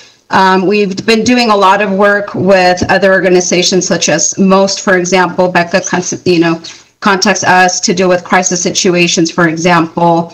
And our end result really is to help our citizens, help the people to really gain wellness and recovery of their whole person and addressing their multiple needs in an individualized base.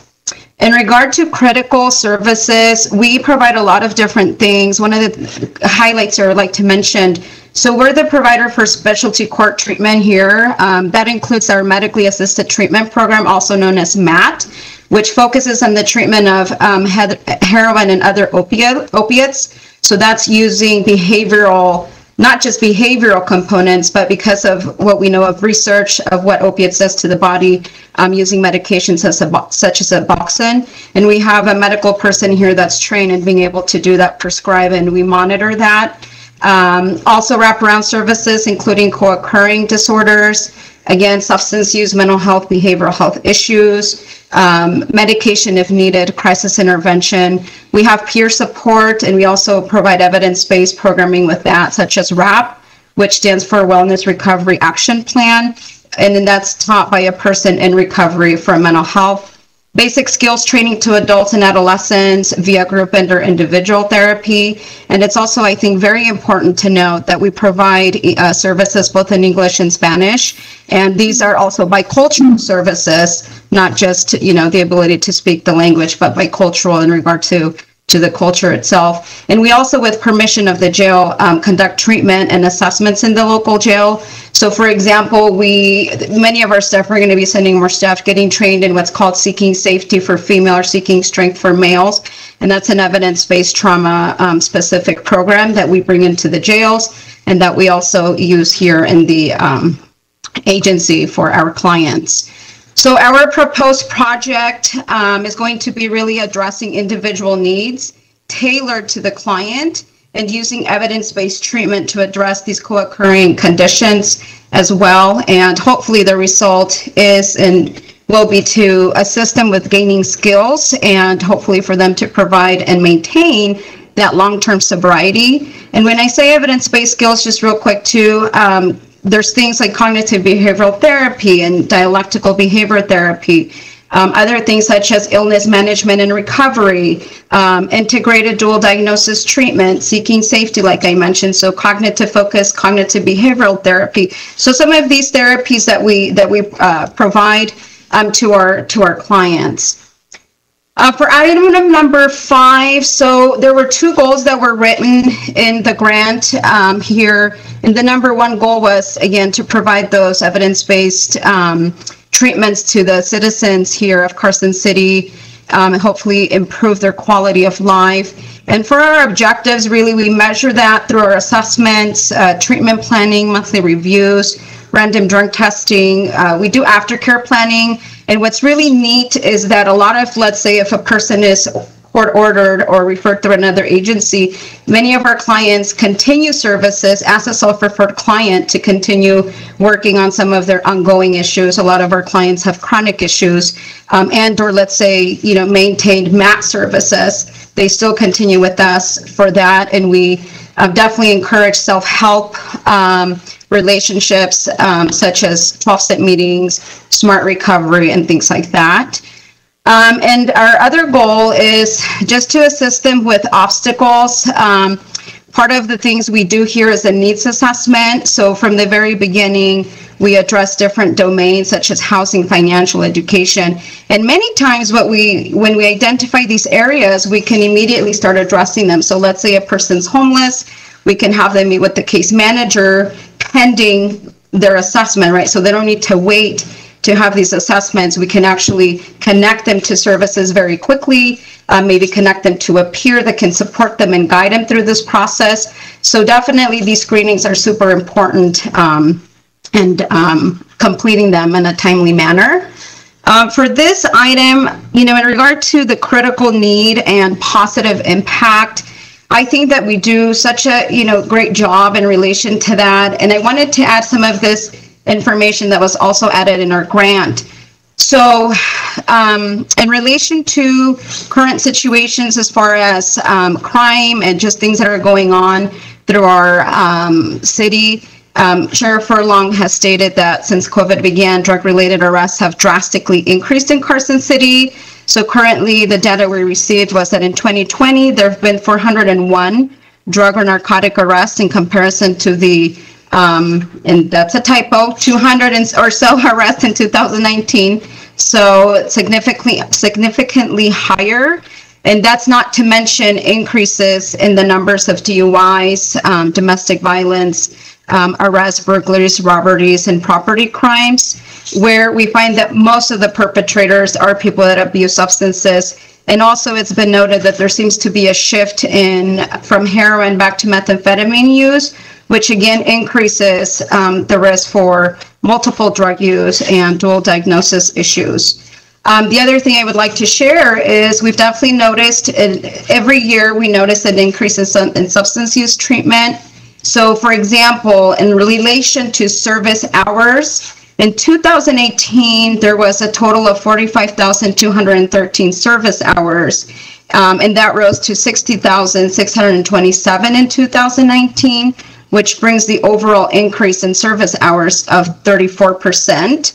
And so as far as reasons why we believe that is happening, I think a lot of people are beginning to know that there's treatment available. I think that there is a little more willingness to engage in treatment, and plus some of these other risk factors that we've seen that I mentioned earlier. And I would just like to also say that through the COVID pandemic, Community Counseling Center always kept doors open, obviously following governor directives through telehealth services, both for substance abuse, mental health services, and also responding and collaborating with most of the schools and juvenile probation.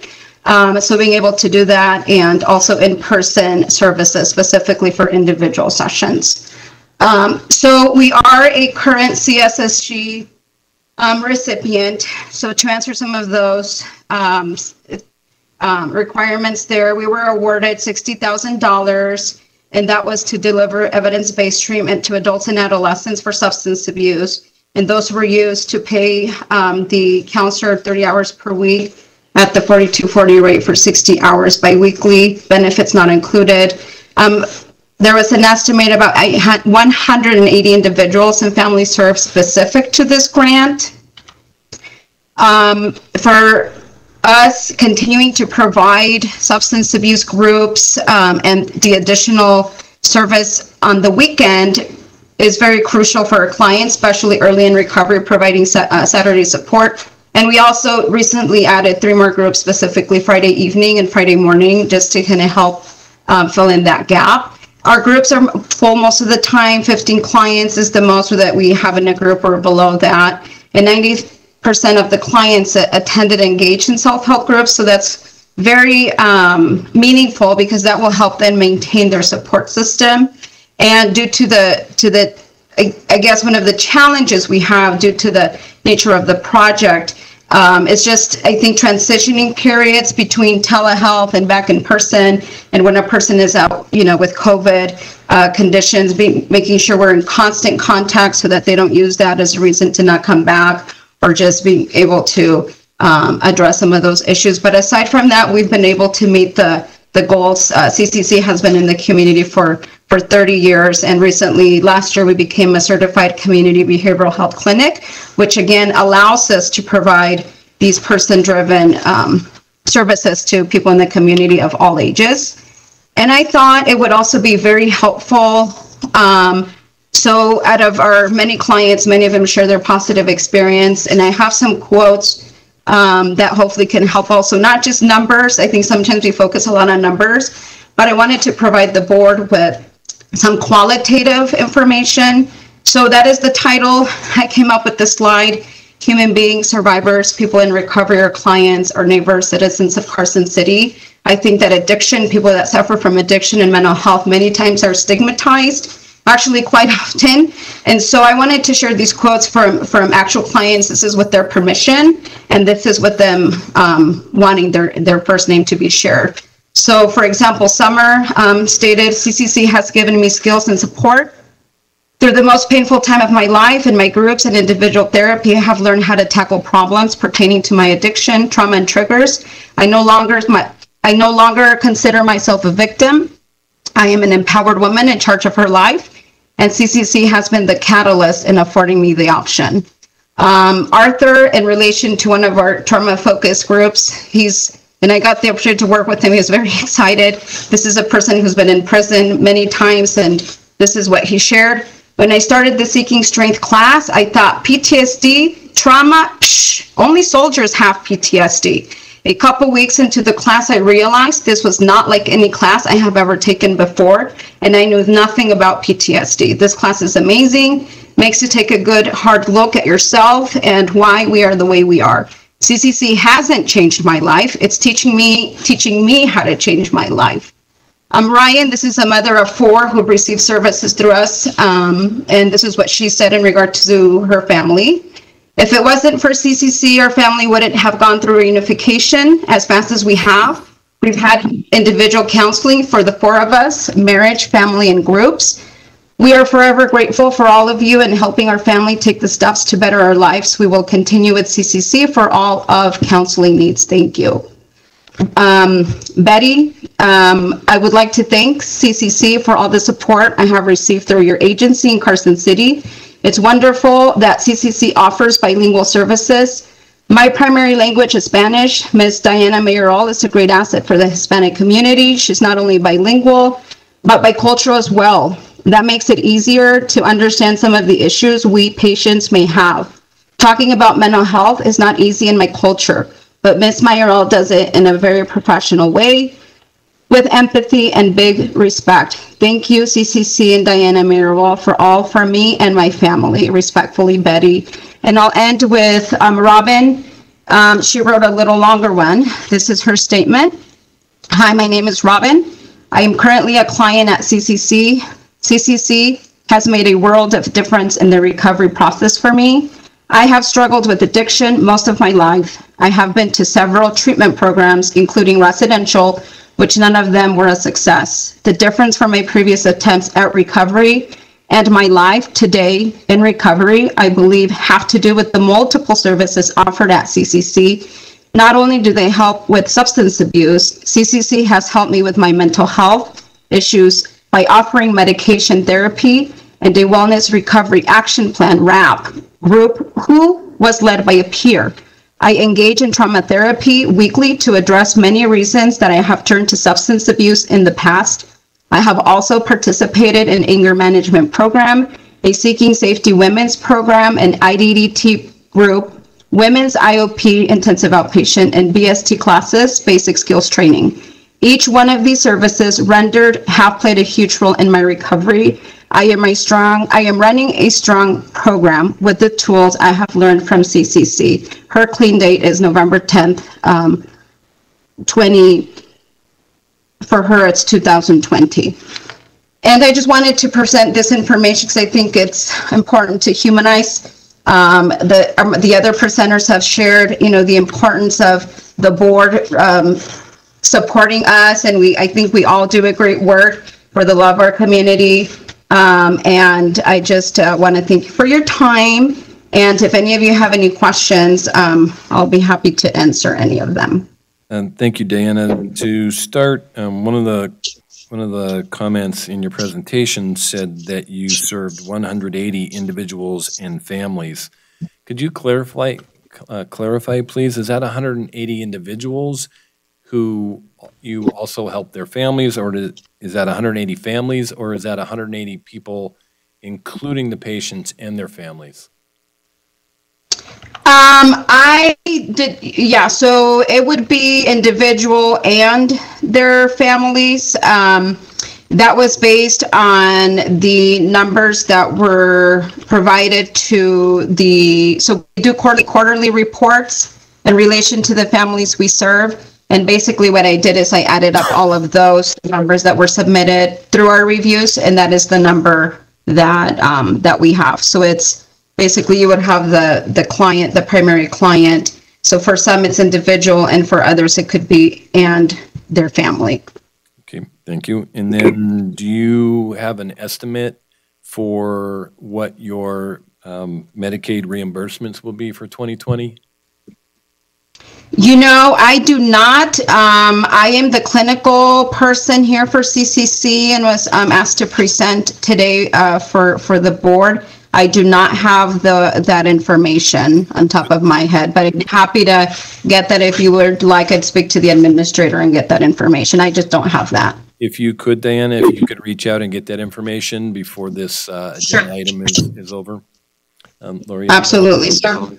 So to clarify, you want to know projected income from Medicaid for 2021?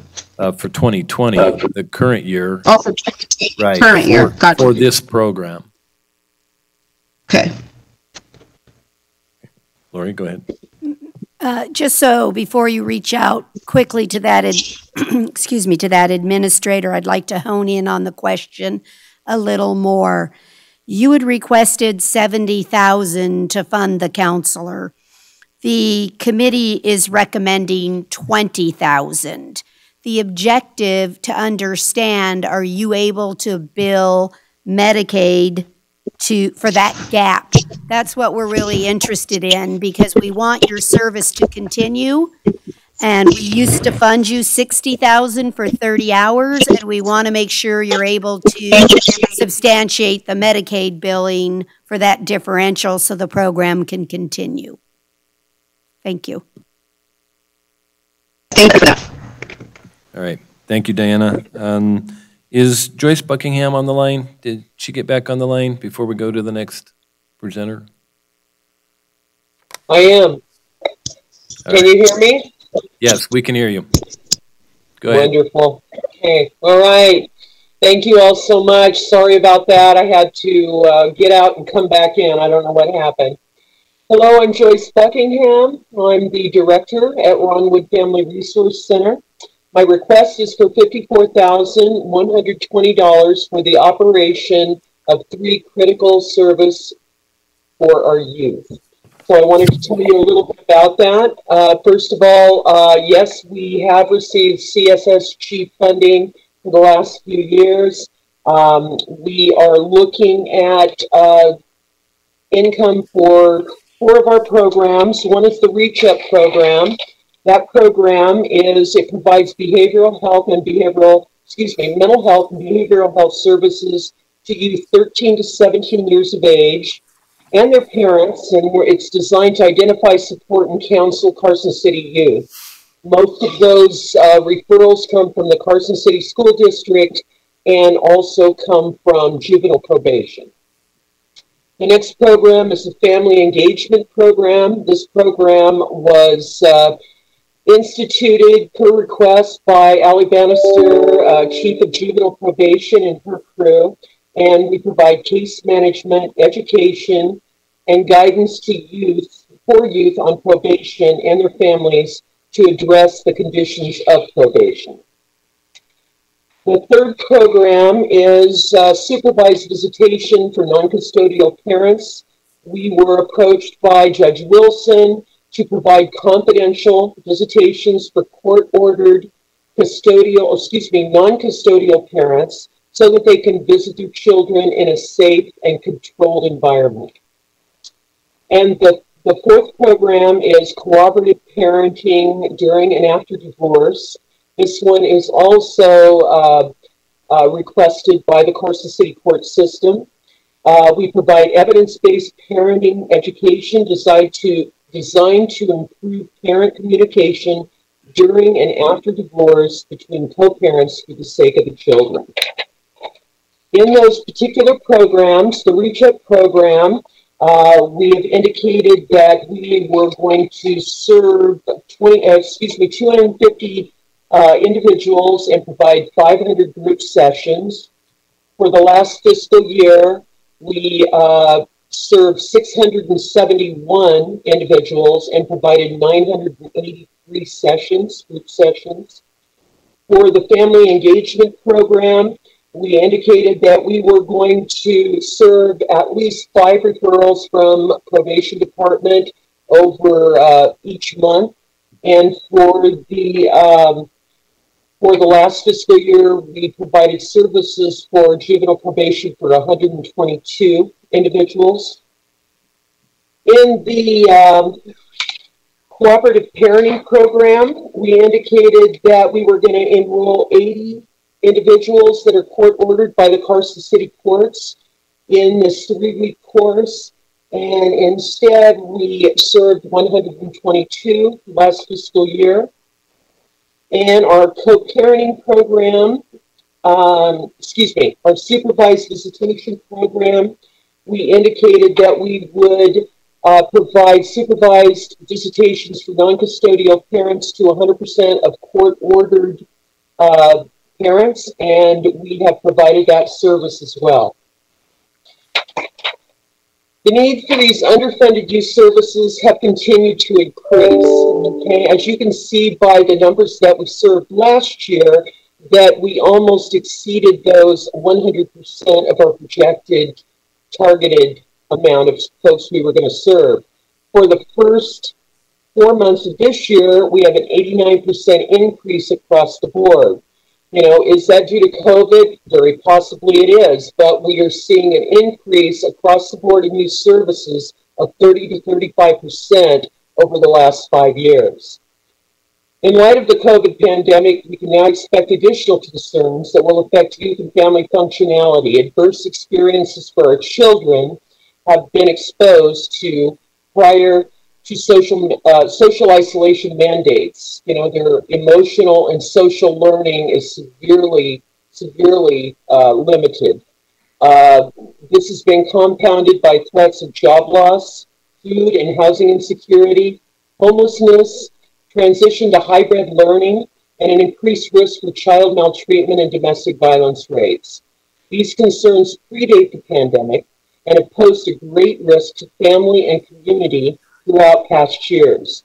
Longwood takes pride in offering services that are not available through other resources in the Carson City community. The goals and objectives for each individual program, in respect to time, I'm not going to go over every single goal and objective for those particular programs. These programs, they culminate in a common goal. That common goal is that we need to provide these services that are requested by our Carson court system, the Juvenile Services Department, and the school district because they don't exist anywhere else. We use licensed social workers and social work interns to perform these tasks and to provide these services to the family, regardless of the family's ability to pay. These are services that are needed, so we step up and we're providing them. As stated earlier in my presentation, the last 4 months we've increased our services for youth at 89%, which is very mind-blowing to me because we're doing much of it over Zoom and very little client contact. As one of my other partners stated earlier, we have not closed during this pandemic. We view ourselves as an essential services agency.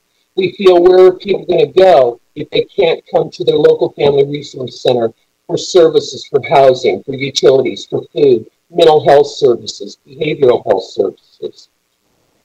These are critical services that are not only identified as such by our experience working with the families, but also these are services that we are providing because we've been asked to. We've been asked to by the City of Carson, through the court system, through juvenile services, as well as the Carson City School District.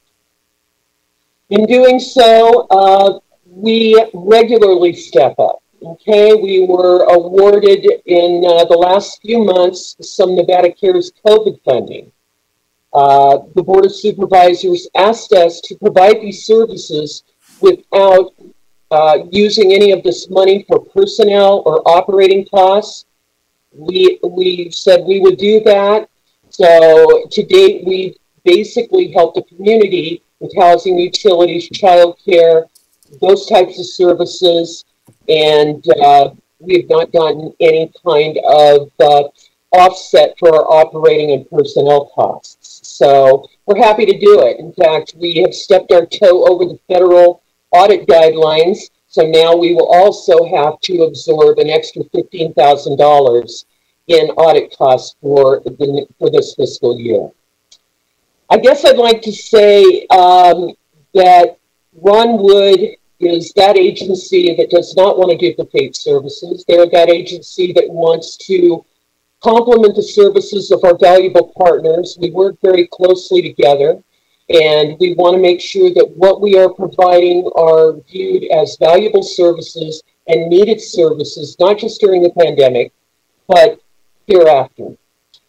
So I would even state that the $7,500, I would like to recommend that we maybe earmark it for a portion of one of these 4 programs, or I would forego the $7,500 altogether as I need additional funding to be able to support these programs and also address the referrals that our partners at the city and the school district are looking to us for. So I leave that up to you, but I'll be happy to answer any questions. So thank you very much for that comment, Joyce. I looked back at the history, and you've been receiving for over 5 years funding under our youth allocation on our annual. And so I share with you your concern when I looked at this and said, whoa, wait. If we give her $7,500 here, we're not accomplishing what we want to do. And so I may have a discussion point with the board that we remove $50,000 from the youth annual and give you that here, your $54,120. So I just throw that out as discussion. She has been the youth provider for the 5 years that's been receiving funding anyway. We can accomplish this today by just funding her the $54,120 and removing $50,000 from the youth allocation in the annual competitive. She has been the youth provider anyway under that component. So I wonder if that would work out better, that we would just fund you the $54,120 and you would not then apply under the annual youth component. And that would take care of it for you for the next 5 years. You're smiling. Okay, you're smiling. So what do you have for a Milwaukee Brewers fan? Everybody needs a little color in their life, right? Here we go. All right, thank you, Joyce. All right, any additional questions? If not, we will move on to Carson Senior Center Meals on Wheels Case Manager Program. I did not ask, for those that were not recommended, I did not ask them to do a presentation. Okay. All right, so that is number 7 and number 9 and number 10. So we have one presentation left, and that would be CASA? Correct. That would be Melanie. Good morning, this is Melanie McCormick. Can everybody hear me okay? Good morning, we can hear you. Thank you. So first of all, I do thank the Board of Supervisors and all those present for allowing me this morning to be able to present our information on our program. So my name is Melanie McCormick, and I'm the Executive Director of the CASA and GAL program here in Carson City. My agency oversees the Guardian Ad Litem program for the First Judicial District Juvenile Court, and I'm here today to request funding in the amount of $35,000. So CASA stands for Court Appointed Special Advocate. We're a nonprofit organization that recruits and trains community volunteers to advocate for children in child welfare cases where the child has been removed due to allegations of abuse and neglect. The bottom line is that the CASA's role is very simple. Social workers change, teachers change, therapists change. In an overburdened child welfare system, the CASA or GAL in many times is that one constant, steadfast adult in that child's life. A CASA's role as a court-appointed and trained adult is to ensure that that child's medical needs, their mental health needs, and their educational needs are being met.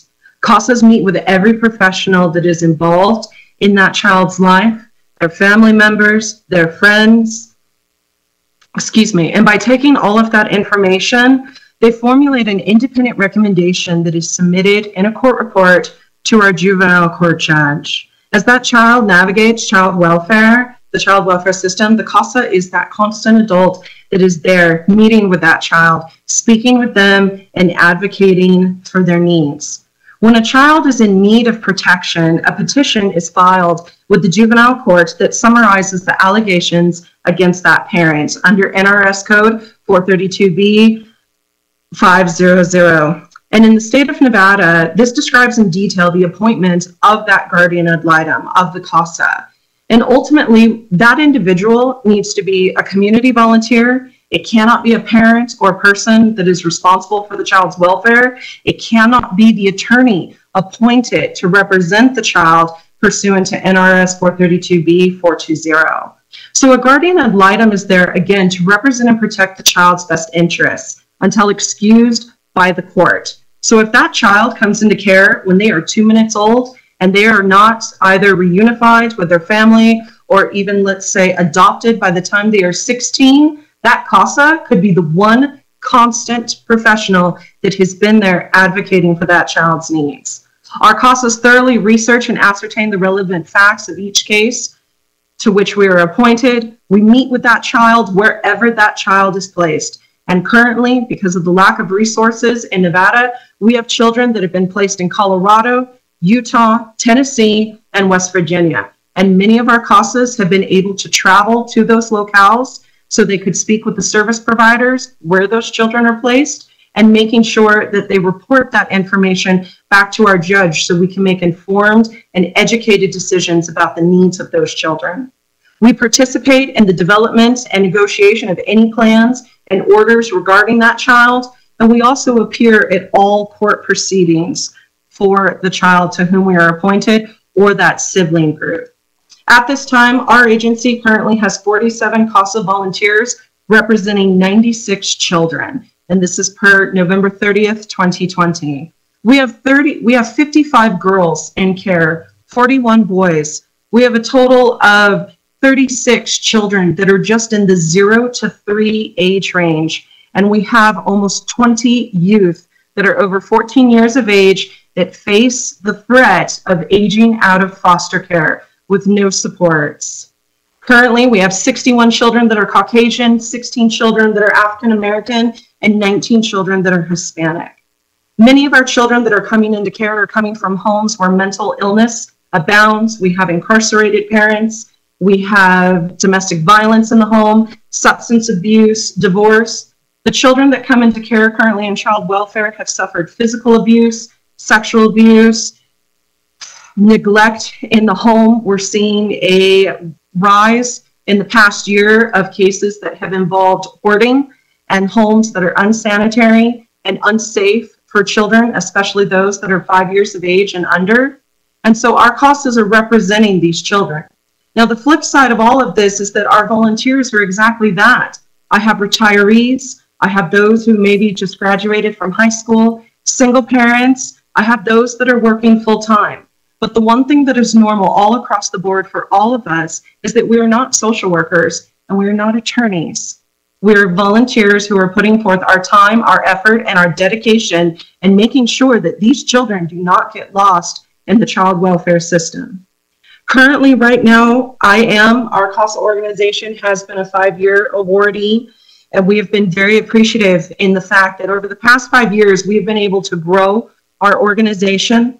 We have a foster kids closet that has clothing from our smallest babies all the way up to our teenagers, and even for our parents who are working their case plan, who are dedicated to reunifying with their children, and who maybe need just a nice outfit to wear for a job interview. So we're providing clothing for our children. We also have toiletries, school supplies, backpacks, funding that comes from both this grant and others that we have for our program enables CASA to be able to purchase glasses for our children, and orders us to be able to pay for sports activities, horseback riding, and I cannot tell you how many tubas, clarinets, and saxophones that I have purchased for children in our care. The reason this is important and that this funding is important is that, as you've heard from all of these wonderful groups today, there are multiple services that are there for adults to protect our adults, to empower our adults, providing mental health, housing, food,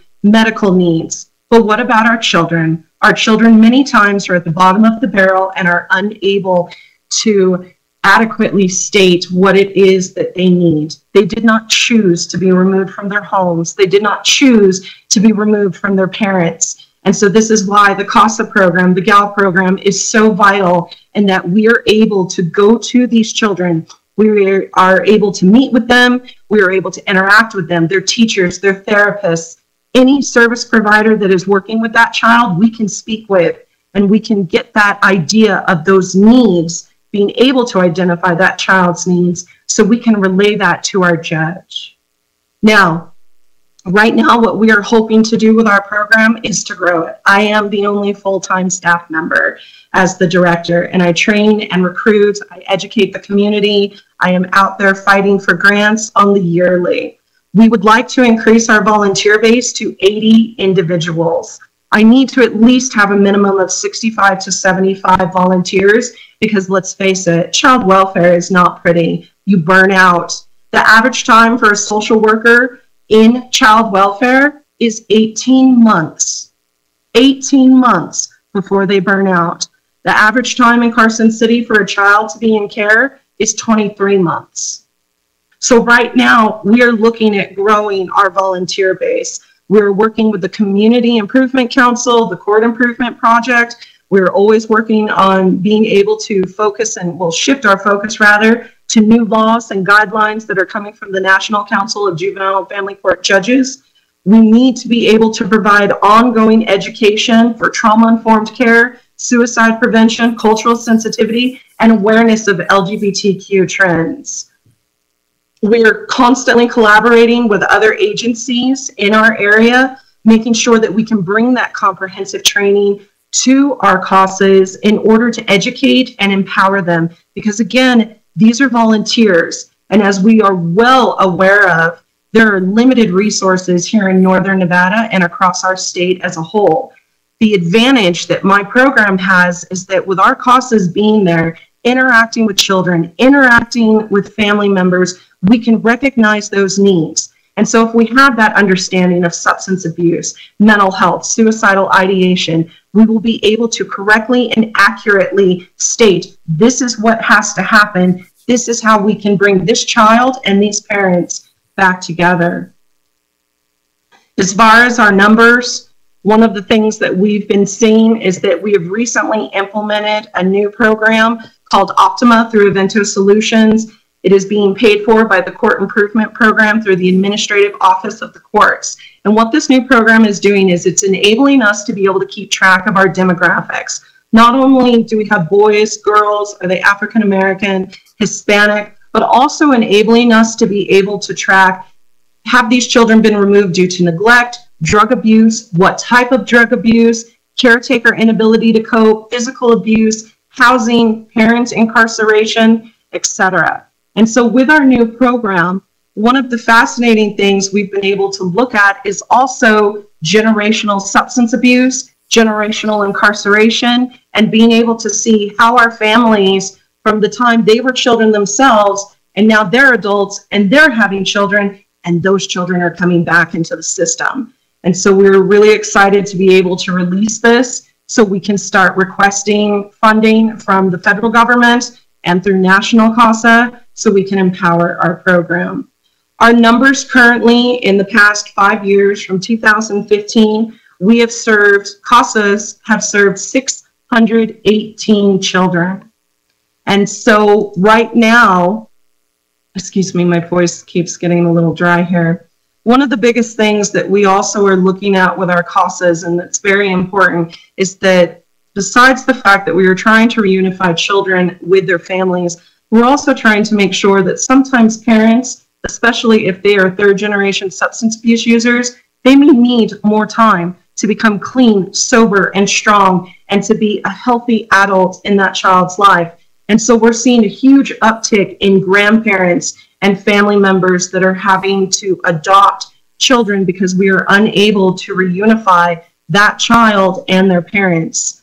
It's not the choice for any of us, but it is something that we need to be able to ascertain and watch for. And so our CASAs have that vital role of speaking with families, seeing if grandma and grandpa might be able to help support that child, might be able to raise that child. And it's something that we have to look at, and it's something that we report back to the court, because if we have a 2-year-old and they're being cared for by their 68-year-old grandparents, we need to look at it in a 20-year increment, because that child will need to finish elementary, middle, high school, and hopefully go to college.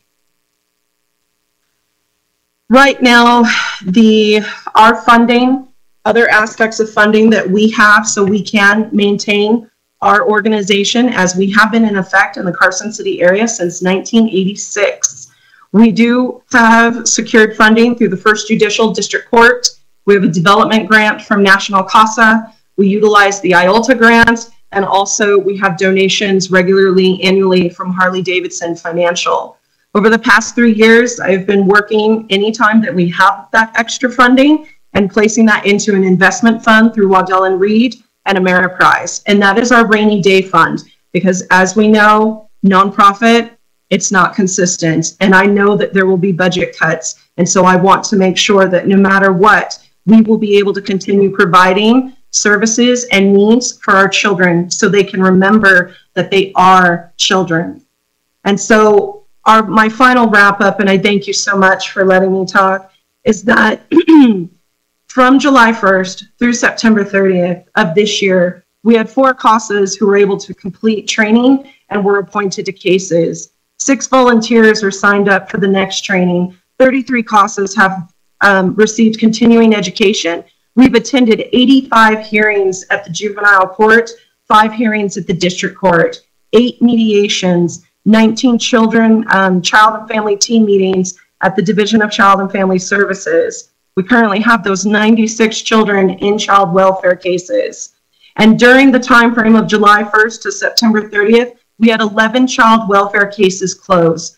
Of those, 8 children were reunified with their parents. 3 were adopted by pre-adoptive families, and 8 were adopted by family members. The need for us is important because we are the only agency that is representing children in child welfare cases and advocating for those needs. With the limited resources and the limited funding that we know that we are facing due to the COVID pandemic, at least for the next 3 years, education is vital for us to empower and educate our CASA volunteers so they can make those informed decisions for our judge, so we can make sure that our children are receiving these needed services, that their family members are receiving the needed services that you heard about today, and also our grandparents, because we have many grandparents currently who are on a fixed income, who are now trying to raise children yet again. So I cannot express our gratitude in allowing me to speak today. I truly do appreciate it. We will continue to maintain our mission of providing high quality advocacy regardless of any outcome. We will continue to be here, and I will take questions at this time. Any questions for Emily? Nope. Did a good job. No questions for you today. Diana Ortiz, were you able to get an answer for us? Yes, Diana Mayoral Ortiz for the record. So in 2019, it seems we had a revenue of 1.2 million for Medicaid. In 2020, so since becoming a CCBHC, 2020 is considered a trial year. And based on the information I received, our continued funds at this time is uncertain. For 2020, our payroll is 2.2 million and Medicaid allotted 2 million. So next year it is the suspicion, or what we're thinking is going to happen is that funding is going to go, is going to decrease. And due to the pandemic, services also may decrease as far as people coming and courts, for example, not having court cases going. So at this point, it's going to be uncertain. And if, I guess the other question or the statement of, how to fill the gap, if we are not able to continue to maintain that position, then we may be looking at budget cuts, and with that, possibly reducing the work hours for staff, and therefore potentially decreasing service hours to the community. So it sounds like it's an uncertain time for the Community Counseling Center. And again, this was a trial year for us. So we'll see what happens next year, but it didn't look very promising. Thank you, Diana. Okay, thank you all for your presentations. The three of us will go into deliberations here. What I'd like to do is get feedback from each one of you. So, John, if you would start, please. Well, I found the presentations valuable and covered a lot of ground and answered most of our questions. And I'm going to be quite frank about the situation. As a lame duck, I'm going to follow the lead of our mayor-elect and Brad, who has 2 terms rather than 1 under his belt, although he's about to be a lame duck as well, or is a lame duck as well. So let's get together and do this as we think is proper, but I will follow the lead of my colleagues. Lori? So I really appreciate all of the applicants. It's obvious that you each serve clientele with need, and you're doing wonderful work. So I want to start with that.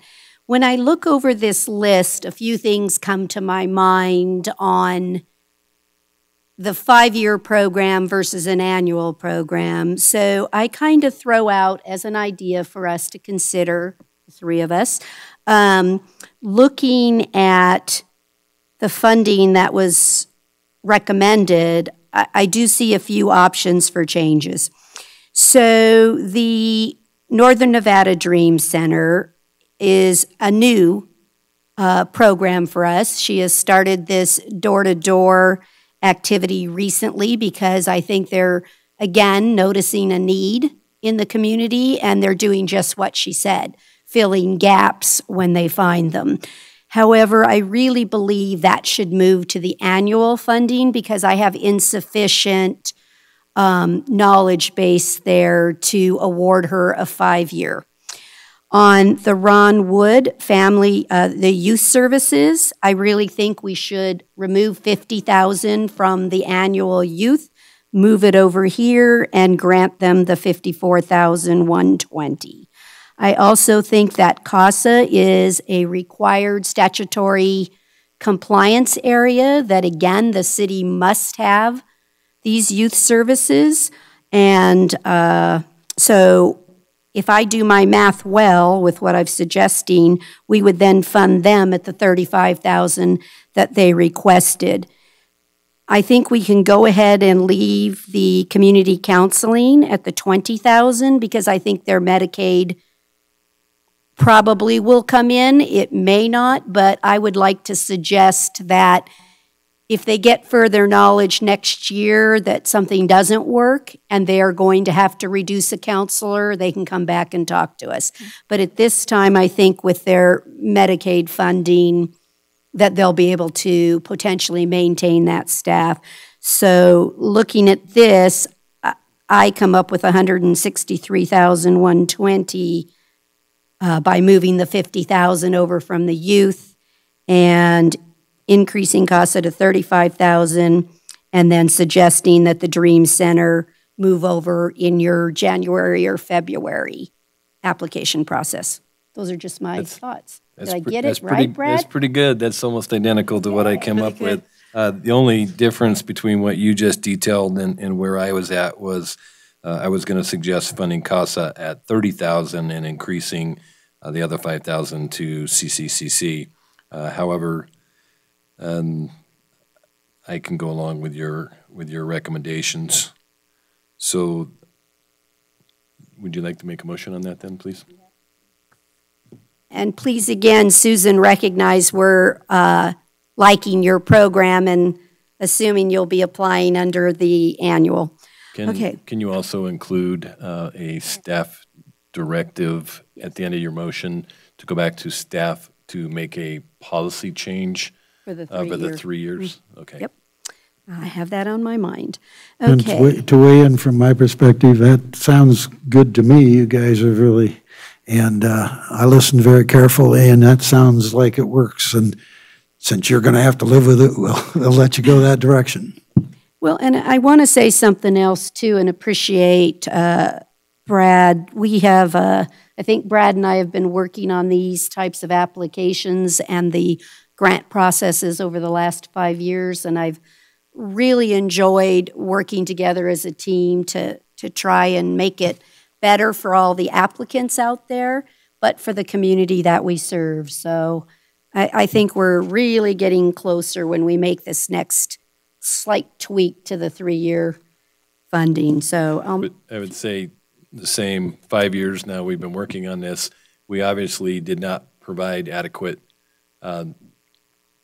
direction to staff and to the work group on some items, which we need to continue to clarify as we go forward. So I think we tried to communicate as well as we could. Looks like we can do a better job at that, but we'll work together with you to clarify the items that still need clarification. Perfect. Okay. With that, I move to award the following funding. Nevada Rural Counties Independent Living Program, $15,000. Advocates to End Domestic Violence Crisis Intervention, $15,000. Carson City Senior Center Meals on Wheels, vehicle expenses, $24,000. Ron Wood Family Resource Youth Services Program, $54,120. Carson City Community Counseling Addiction Treatment, $20,000. CASA of Carson City Guardian Ad Litem, $35,000. $50,000 will be removed from the youth annual funding to meet this need. And additionally, that staff be directed to update the 5-year funding program to only allow applicants that have had at least 3 years of annual funding experience. Second. We have a motion and a second. Any discussion? Hearing none. All in favor, say aye. Aye. Any opposed, say nay. So the vote is 3-0-1 to approve the funding as read into the record. All right. Thank you, everybody on the line as presenters. Thank you very much for your presentations. And I'd like to thank the board for their time and dedication to this program. Thank you so much. It is a really critical program for our community, as you can see. And please pass along our thanks to the work group. Okay. And thank you to staff, too. I know that this is an enormous amount of work every year. Some of the grant amounts are small and require a lot of work, but hopefully we can grow this program in the future. It's getting better and better. Yep, it is. Yes. We're going to take a break for 10 minutes, so we will come back at 11:05.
Welcome back, everybody.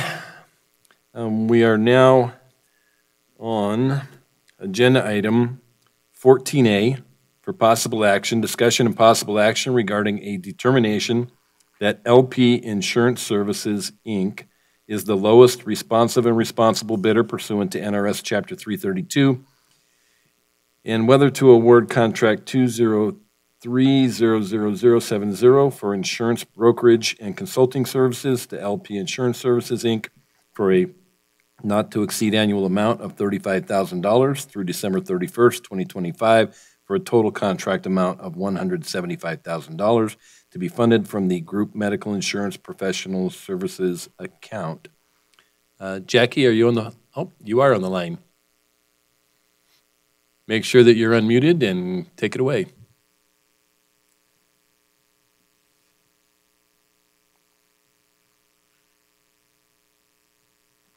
If she can't unmute, I'll take this. Melanie Burketta, Human Resources Director.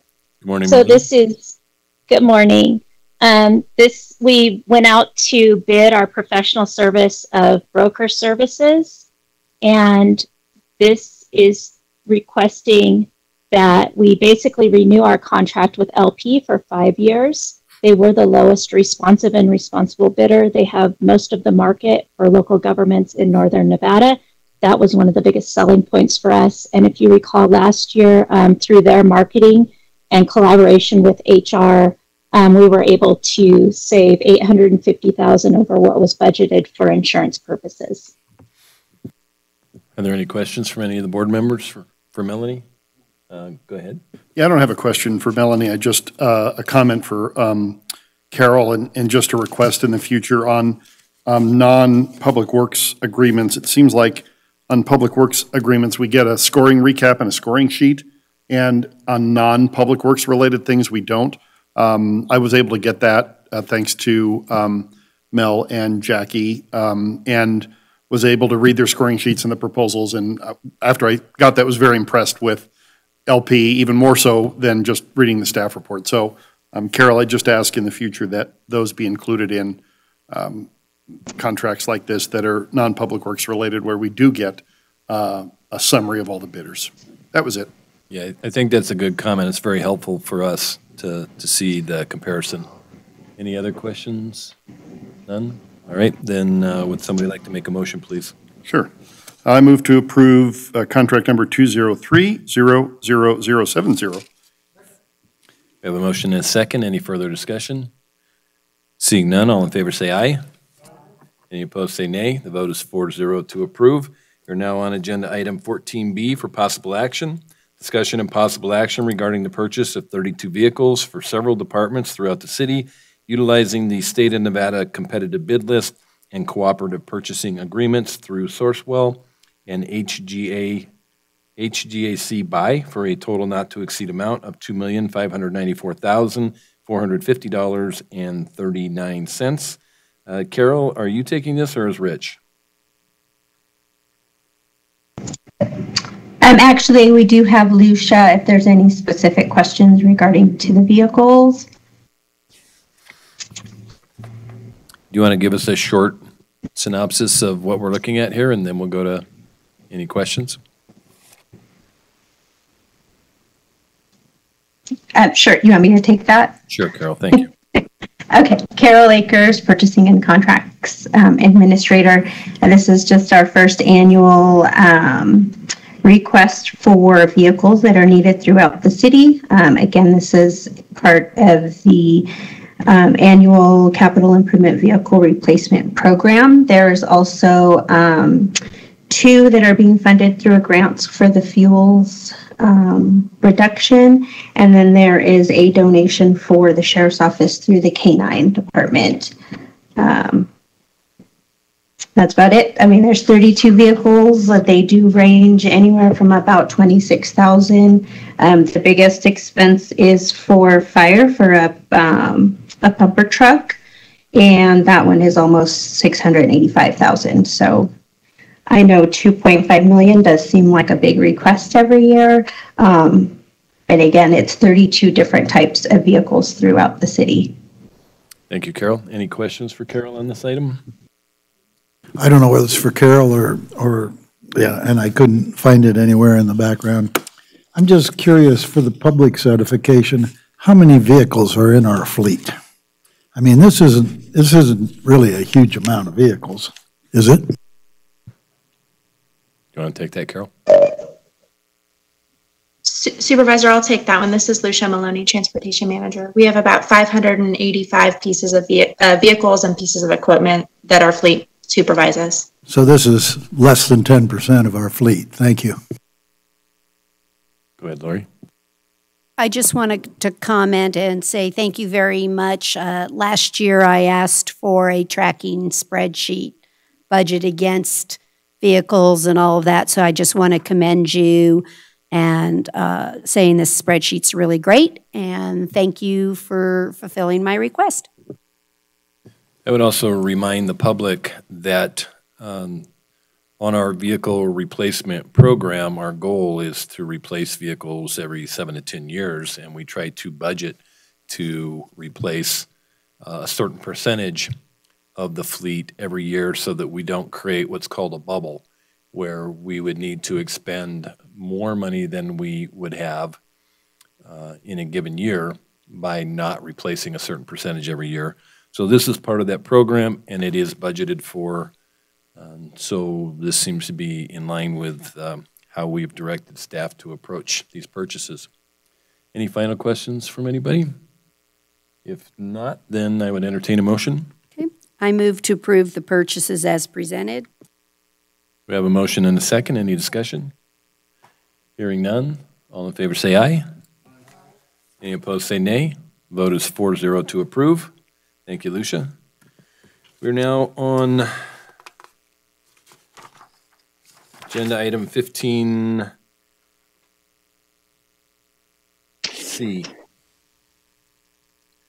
For possible action, discussion and possible action regarding a proposed utility rate schedule to become effective January 1st, 2021 for Carson City water, wastewater, stormwater utility rates and fees to increase the existing water rates by 3% and the wastewater rates by 3.5%, and to raise the stormwater rates based on the square footage of structures on a single-family property and the impervious surface area for all other properties as provided in the rate schedule. I would also note before we start discussion on this that we have received quite a bit of public comment on this. So for those people in the public that provided comment, we do have hard copies of those, each member of the board that we have read. And so, Darren, you want to take this one, please? Yes, thank you, Mayor Pro Tem. If it pleases you and the board, I'd like to discuss item 15C and 15D concurrently. That's fine. We'll open up both 15D, C and D. Okay, very good. There's a few of us that are gonna discuss on this item today, but I'm gonna kick it off, and it's related to your comment about the public comment, and we've been working very hard on these utilities, specifically over the last 10 years to get them to a point where they are sustainable, and also to provide adequate and long-term service to our residents as it relates to utilities. So I just wanted to take just a few minutes, and I promise that's all it will be, to step back and talk a little bit about some of the things we've done in the past. So I'm going to just show you here real quick.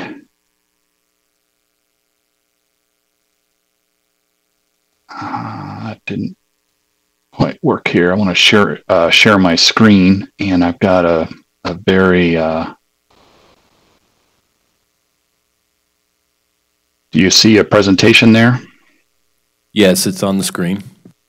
Okay, very good. All right, so we'll just start, and like I say, I want to give a little background of what we've done in the past with some of these rates, so that everybody has an understanding of where we've been and what we've been doing. The this first slide here, this is a CIP that was presented back in 2013, and this is really when we took a hard look at our rates, both for the water and the wastewater side of things.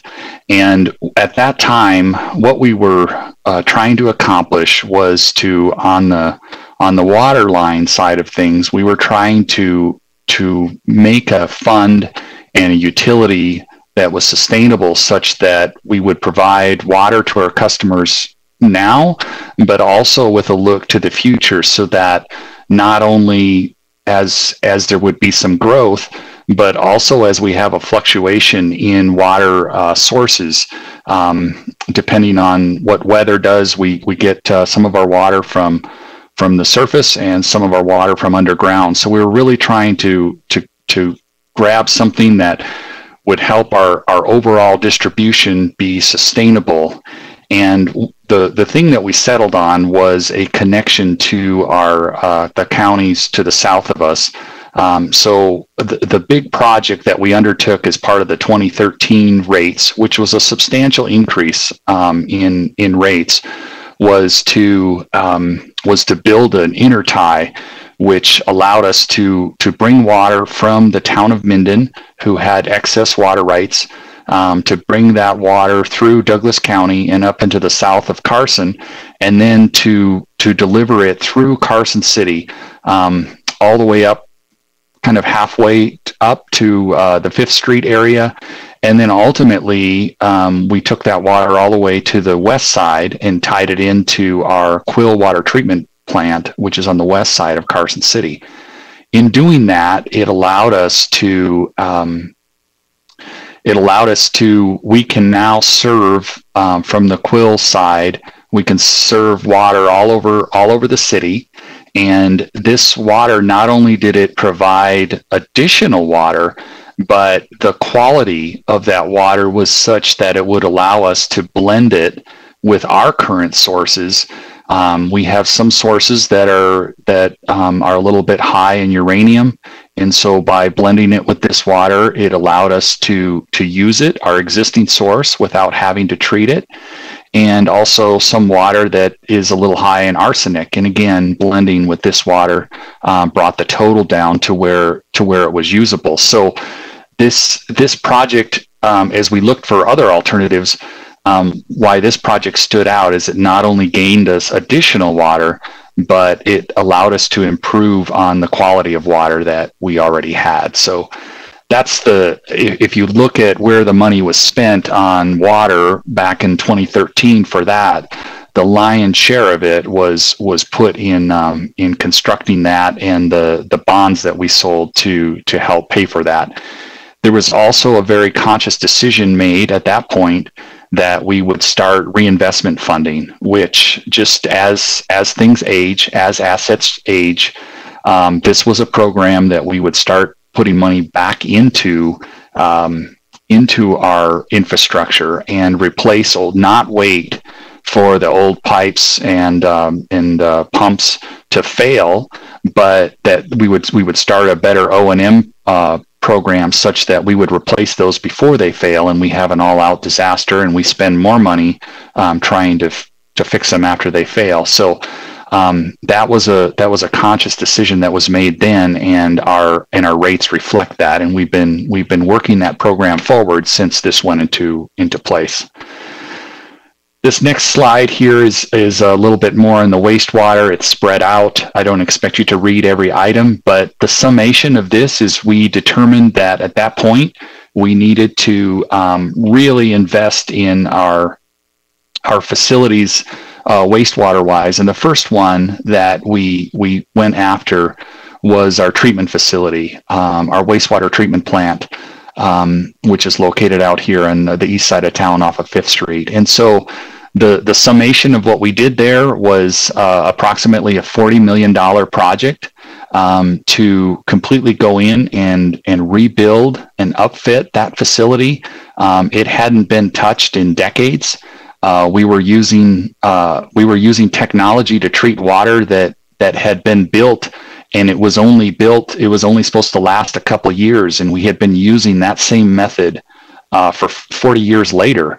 And although we met our standards, we met our permit, it was not sustainable, and we were going downhill quickly, and we started to have a number of hits on our permits in terms of not meeting the clean water that we needed to discharge from there. So that was the decision on the wastewater side, where by far the majority of the money was to upfit that plant, which has been done to date. We finished that, and now it will just require regular maintenance, and again, as well as water on the wastewater side, we made that decision to start reinvesting in our infrastructure and replacing some of the older things. So that's the summary of where those funds went to. This is just another continuation of that slide. It's a very, very long list, but of where that money went for that rate increase that went into effect in 2013. And it was a substantial rate increase, but if you look at the numbers of what was required and what we've built to date, it was a big undertaking.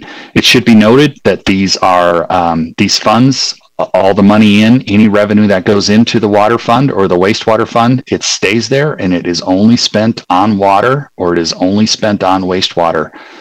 We don't mix them, and we don't spend it on other things. So it's 100% run as an enterprise fund.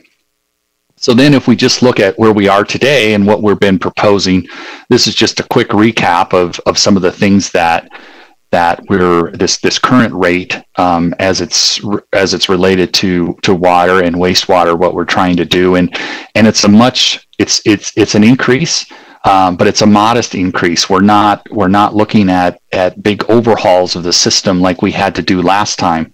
Now we're just trying to continue to reinvest into our facilities, fix those things that they're nearing their useful life, and then on the water side, as we've talked about, we need to invest in up at our Quill water treatment plant, as again that technology is decades old and it's no longer serving our purpose. In fact, the majority of the water that comes off of the East Slope and the Marlette system we're not able to treat because that technology just hasn't kept up with the requirements of our permit of how we treat that water. So there is one big project that is part of this rates, and that is to redo the Quill water treatment plant.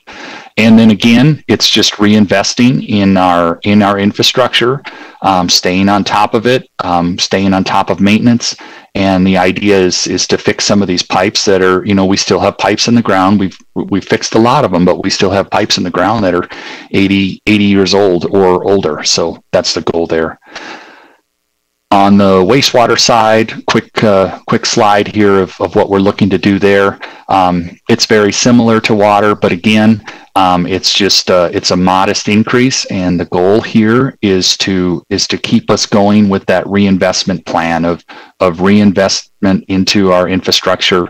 Now that we finished the treatment side of things, now we're going to really shift and start working on the collection side of things. We've got a lot of sewer pipes, mains out there in the streets that we know there's holes in them, and they're just wearing away from years. That's not uncommon when you're handling sewer, and so this here again is reinvesting into that infrastructure, and year by year we chunk off pieces that are really old and that are falling apart, and fixing those, as well as manholes. So the ongoing cost and revenue for wastewater, as you can see here, is just spent in reinvestment into our some of the new stuff that we fix, but also some of the very old stuff. So that's the goal here of what we were doing. That concludes that. I would like to kick it over to Andy to give a quick little discussion about what we're currently doing with what we have before you. Yes, thanks, Darren. For the record, Andy Hummel, Wastewater Utility Manager for Carson City.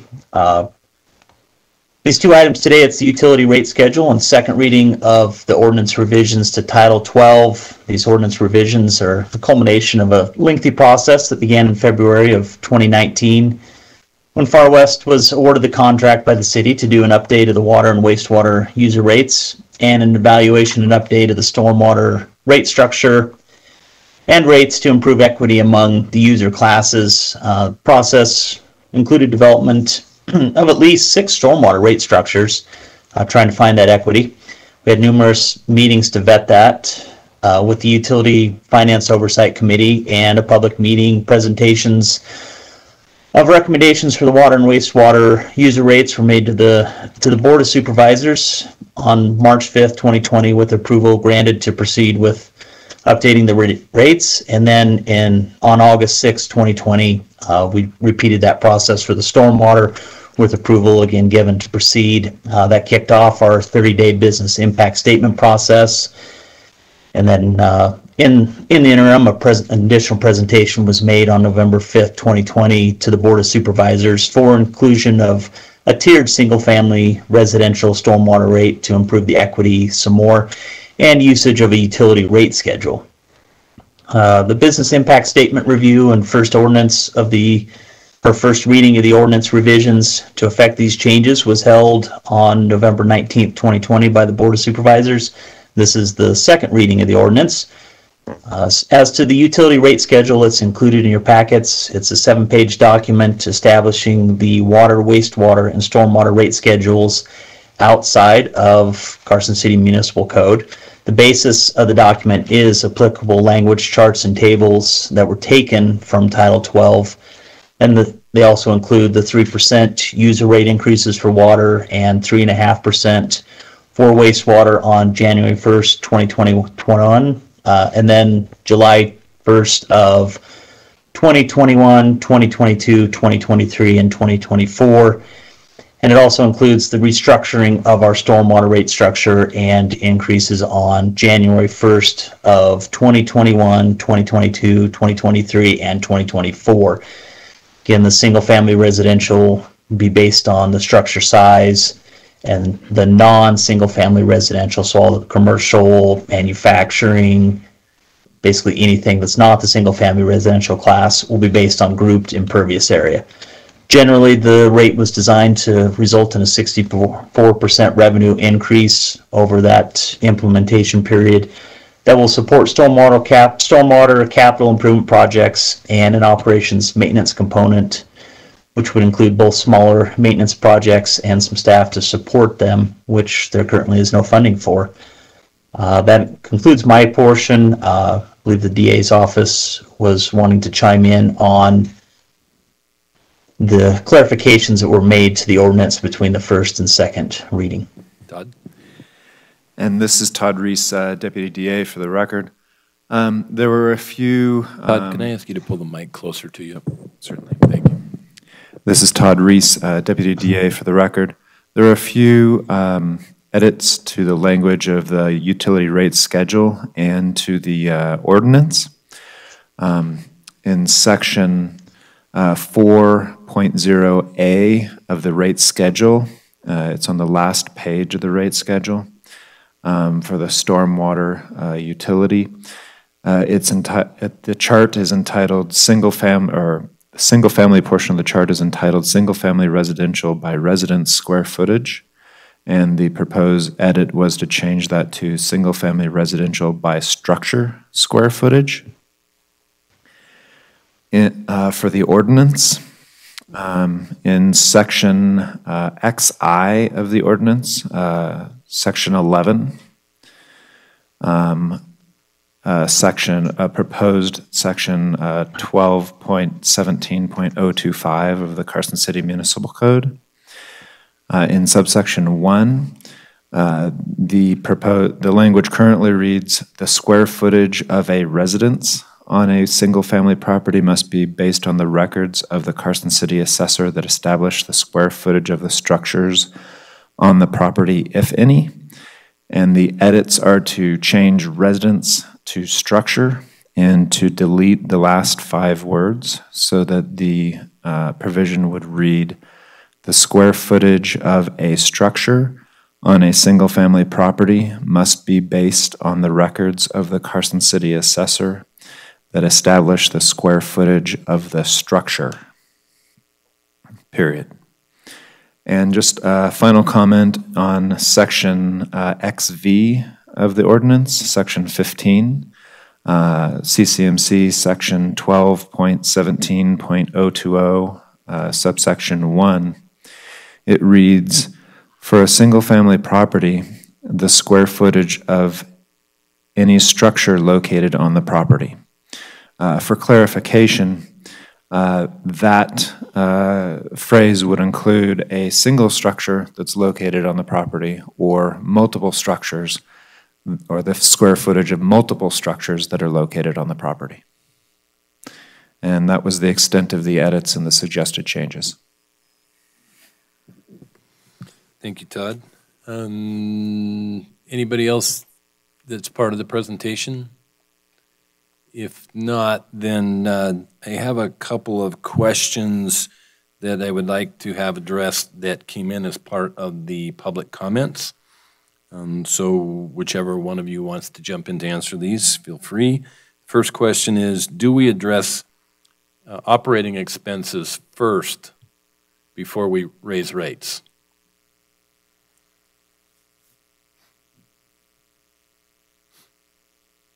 Darren or Andy? I can take a look. Yeah, this is Darren Schultz for the record, and I can take a shot at that. Is so what we've been doing on the operations side.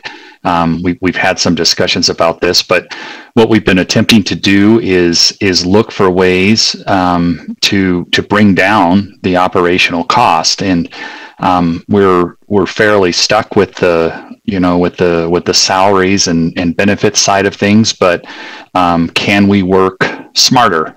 And can we reduce other line items, other costs that have to do with that utility? So that was one of the things that, really when we reorganized to create a little bit of a standalone wastewater division within Public Works, as well as a water division within Public Works, is to spend some time on best practices and what we're doing to serve our customers and get the most value for the money that they are paying. So I can say unequivocally yes that we are looking at operations and ways to work smarter, ways to work with technology, and try to reduce that. And I will also go on the record to say that it's in my time here, approximately 12 years, that it's the best, I can say on the operations side, it's the best it's ever run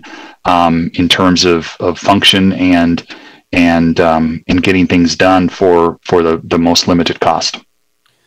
The next question, Darren, is do we buy the best technology available, or do we buy technology that fits our need and budget? And can you give an example? Yeah, it would be the latter. We do not buy the best technology. It's generally we back off from that a little bit. It really comes down to that second part of the cost of that item. So when we're trying to start something new, we'll look and see what our options are out there. So one of the things that we're currently is right front and center with us is we're trying to recreate our valve operating program within the water division. So what happens is we have a lot of valves throughout our system to control the flow of water and also turning it on and off. But what happens over years is if there's no reason to, those valves don't get touched because the water is flowing how we need it to. And if there's not a break or there's not a new line being tied in, that valve would just sit there. So what we've discovered is when those valves sit there for years and they're not operated, that they grow old and they get kind of bound up.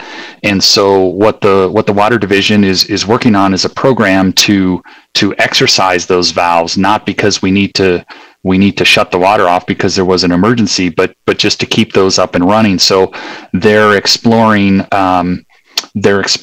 ways to do that. It's not just a manpower thing, but it's also linked to technology of keeping track of it, as well as there's equipment that we use to actually turn those valves. It's not a physically go out there and turn a big wrench every time. So we're looking into that equipment as to what makes sense, but at the same time make sure that it's budget friendly. And the next question, are we subsidizing the utility funds with general fund money? No, we are not. And the final question, why 2 increases in 2021? So we really did hate to do that, but that was just a consequence of COVID. This was all rolling forward with to take effect on July 1 of 2020. So as we were visiting with you in the spring and working through this and just so many unknowns with COVID, it was decided it was best just to table this discussion and to table any rate increases until we had a little better feel for what we were dealing with now. Having said that, COVID's not behind us. We're not suggesting that, but the problem with delaying this anymore is the longer you delay it, then the increase has to go up to catch up with that delay, because the total need in revenue, that doesn't change, but the longer you delay the revenue coming in, then you have to go up. So our thought was to start the first one on January 1 and then the second one back on July 1. Unfortunately, it's 2 in 1 year, but that prevents us from actually having to increase the number. So that's how that decision was made.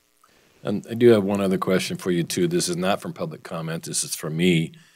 Did we calculate in a parameter in the rate increases for a decrease in water usage as a result of rate increases?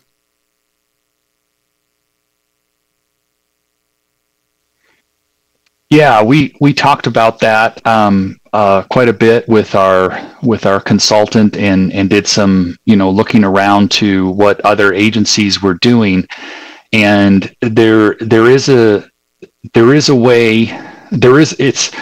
It's elasticity of rates, and really the way that you can overcome that is you move your base rate charge higher, and that stabilizes the fund, because you have a set amount coming in, no matter, as people fluctuate their use. The downside of that is it doesn't encourage anybody to conserve.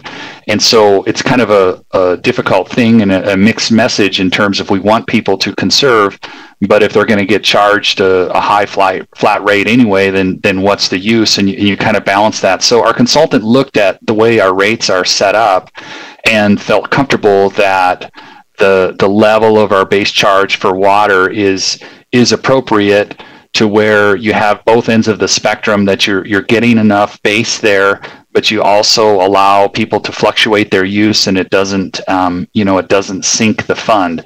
Now, over time, if something unforeseen happens, extreme weather, one way or the other, or people's usage pattern changes dramatically of something that's not on our radar right now, we would have to go back and revisit it. But for all of the data that we've gathered over the last 10 or 15 years and what we're seeing around us, we feel comfortable that we've accounted for that in this. Are there additional questions? Go ahead, John. Yeah, we've been through this before, but I'd really appreciate it if you'd go over where we sit in the region. And I'm not one who goes by, what they're charging in Reno or Minden or wherever, that we need to adhere to that. But I would like our constituency to know where we stand in that regard. Because as I recall, at least from previous years, we're not way off base, even though rates have increased. It's probably partly that rates were low before and now we're in a different place. So could you go over that very quickly? I can very quickly, and if you would like a slide, we can put that up on the board as well. But what was presented both to the UFOC and to this board some time ago showed all of our neighbors around us, and it showed us Carson City to be right in the middle, basically, of everybody around us. Now, one qualifier I want to put on that is we showed our current rate, and then we showed where our rates would be with this increase on that slide, and we were in the middle with both of those rates.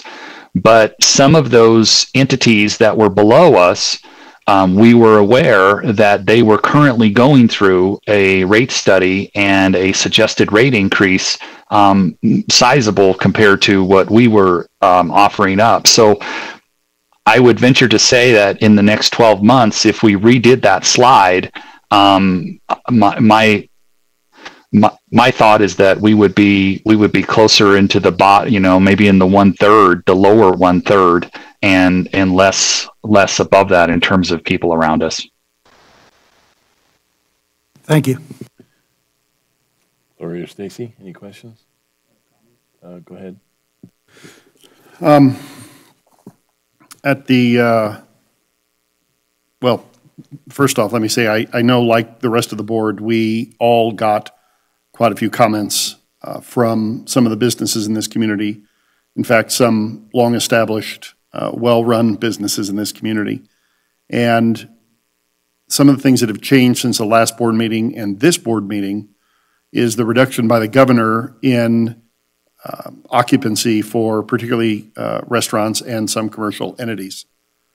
And I find it compelling that at a time when we're trying to help businesses, we are going to be raising rates, and we collectively as a government, although it was a state decision, have decreased their capacity to make money. I suspect some of these businesses are barely hanging on. And I think that is not good for our community in terms of unemployment or for those residences here. At the same time, at the last board meeting, I said that there is zero doubt we need to do these increases. We live in a desert, as Supervisor Barrett said, and it is expensive to deal with water and wastewater. However, I find their argument compelling and would like the board to consider passing the ordinances today, but changing the rate structure effective date to, at minimum, July 1. Notwithstanding what Darren said about those costs, I get that. But I think there are some potential serious ramifications if we implement it January 1. I think COVID is going to get worse before it gets better. We already know it's getting worse. We're going to hear an update from the health department, I'm sure. But anecdotal information that I have personally is that it is getting significantly worse. So I would just like to throw that out there for discussion. I get that it costs more down the road, but when we're in a crisis like really none of us have ever seen in our lifetime, and all businesses are having to make tough decisions about putting things off or moving things down the road, I don't know that we should be any different. So I'll throw that out there for discussion. Lori? So is your suggestion, Supervisor Giomi, that we would just start all of these schedules on the 7/1/21 date? So all we're going to do, you're suggesting, unless I'm misunderstanding you, that we will not implement the 1/1/21 rate. We'll just start on 7/1/21. Yeah, I'm proposing we either push it 1 year or push it 6 months, but that the rate increase schedule stays the same with just the dates moving forward. That's my suggestion. So I could probably live with just starting at the 7/1/21 date, which gives you 4 years, and then the rest of the schedule, and then the stormwater. What are you suggesting there? That instead of 1/1/22, we would just change all that to 7 7/1/21. So we have Correct. It would consistency start, throughout. Right. if you're saying you could live with 6 months, then it would be, 7/1/21. right. For So water would be 7/1/21, 1/1/22, 7/1/23, 7/1/24, 7/1/25. I missed one in there. Wait a minute. Let me start over so I understand that. Hold on, I think I made a mistake. I'm suggesting we just leave 7/1/21, 2906, and you just go those 4 years. And we forego the 28/21. I'm just using the first line as the example. So we would just forego the 1/1/21. We would just start the schedule 7/1/21 and leave the schedule as is. Just lob off the column of 1/1/21. Yeah, so you're talking about decreasing the increase by 3% overall and pushing it ahead 6 months. No, it'd be more than 3% overall because it's exponential. Well, right, okay, but right. yes. So I'm suggesting. I'm asking you, is that what you're suggesting? I'm starting the schedule 7/1/21. That's correct. So we lose 3% increase. But we started off at the 2906, just what's there. Yeah. I don't want to move 28/21. What's 2906? I'm sorry. So if you look at the schedule, if we go to page 1 of the schedule so that we're all talking on the same page, I'm just using the first line, which is the 5/8 inch. Okay. So I'm saying. Oh, I see. Gotcha. Gotcha. Yes. I want to just go right to 7/1/21 and just lob off the first column. And then the other change we would have to do to effectuate that all throughout we would lob off the 1/1/21. Like you said, we forgo the January increase. We just start everything July 1/21. And then in page 7 on 4, the stormwater, I'm suggesting we change all of those then to 7/1/21. Again, lob off the 1, just make everything July, July, July. I understand what you're saying. I could live with that. Okay. I think that's a fair compromise, and as you said, trying to help our businesses. We have to hope that April, May, we get out of this, and so I like the idea of July. It's consistent with the budget process where they'll be coming back anyway to put their plans together, so I could live with everything being July 1. Comments from Darren or Andy? I'm sorry, John, did you have a question or comment? No, I'm always the generalist and the long view person. My parents were born in 1898 and 1899. I was born in 1942. And I'm almost older than some of the pipes Darren was talking about that are in the ground in my 79th year. So I think this is a good compromise, and in the details can be worked out. But let's hear from Darren. Darren and Andy?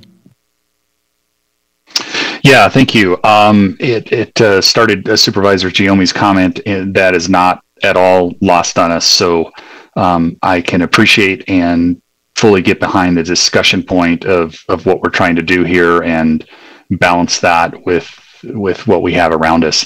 I think I can speak for us here. Andy can jump in if he wants to. The delay of 6 months before the first one starts, I think is much more palatable than the idea of getting rid of one of the increases altogether. Because if you remember when we presented this to you and the rate model that we presented, you put in those increases over a several year period to get to your ultimate goal at the end, and to balance that with the needs that are coming up. And if you remember, one of the ones that we tweaked kind of substantially was on the water side. We moved up the work at the Quill Water Treatment Plant. We moved that up so that we could take advantage of the low interest rates. But But to do that and to be able to afford it and to afford the bond for that, we had to decrease other line items within the water fund. And although we didn't decrease them altogether, but we took some hits there to some of those other reinvestment line items. And my concern is that by losing that last increase, it's going to affect the way we figured those bond payments for that project and other projects. So I'm not saying that we can't live with it, Darren, but let me interrupt you. We're not, the proposal is not for you to lose any increase. We would go to the July 1, 2021 increase on July 1st, 2021. The difference, what's being proposed, is that you're losing that increase on January 1st. It's only going to affect your budget from January 1st through June 30th. After that, the rate schedule is exactly what it's always been intended to be. very well. We misunderstood. That is a 6-month delay is certainly reasonable. I would add to that I think that if you look at the impact in loss of revenue from the delay versus the impact to revenue if we have several high water use restaurants go out of business, I think it's going to end up being a wash. If we lose those businesses, you would have lost the revenue anyway. So hopefully the 6-month delay will get us through the worst of COVID and get vaccines out into the general public so that we can move beyond this pandemic and try to get back to normal. At least that's my 2 cents worth. Any additional comments from you, Darren, or from you, Andy? None from me. Darren? Nothing additional. We understand the need for this. Okay, great. Any additional comments from the board members? If not, then I will entertain a motion on item 15C only. Okay. I move to approve the utility rate schedule to be effective July 1, 2021. Could you be more specific? I'm going to. Okay, thank you. I'm like, blah, blah. So it requires in 2A, the column 1-1-21 will be removed. Same in A2.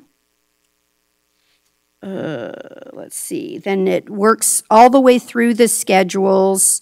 The 1-1-21 column is eliminated. And everything will be effective on the 7-1-21. The one correction then we have to make is in section 4 on the stormwater. We will be eliminating the column 1-1-21 and changing the next 3 columns to 7-1-22, 7-1-23, and 7-1-24. And additionally, the items read into the record for correction by the district attorney's office. Did I catch them all? It asks for clarification, I believe on 4.0A, that we're not getting rid of that first column. We're just changing the date to 7-1-21. Right. There'll be no 1-1-21s anywhere. Correct. Okay, but we're not eliminating any of the columns on that table. Well, correct. Okay, just wanted to put that clarification out there. Right. Okay. Second. And then in addition to that, there was the change in the verbiage on the single-family residential. I did that already. I said in the DA's. Got it. Yeah. Okay, so is everybody clear on the motion? Yeah, just, did John second? You did second, John? Mm-hmm. Okay. Yeah, I think I'm clear. We are eliminating from 2.0 all the 1-1-21 columns. And 3. From 3.0, we're eliminating the 1-1-21 columns. And from 4.0, we're changing all of the January dates to July dates and leaving the years and the columns the same. That's correct. Okay. I have no questions. Okay. All right. Mayor Pro Tem Bronkowski. Yes.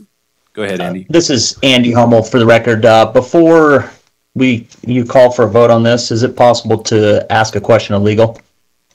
Yes, sir. Go right ahead.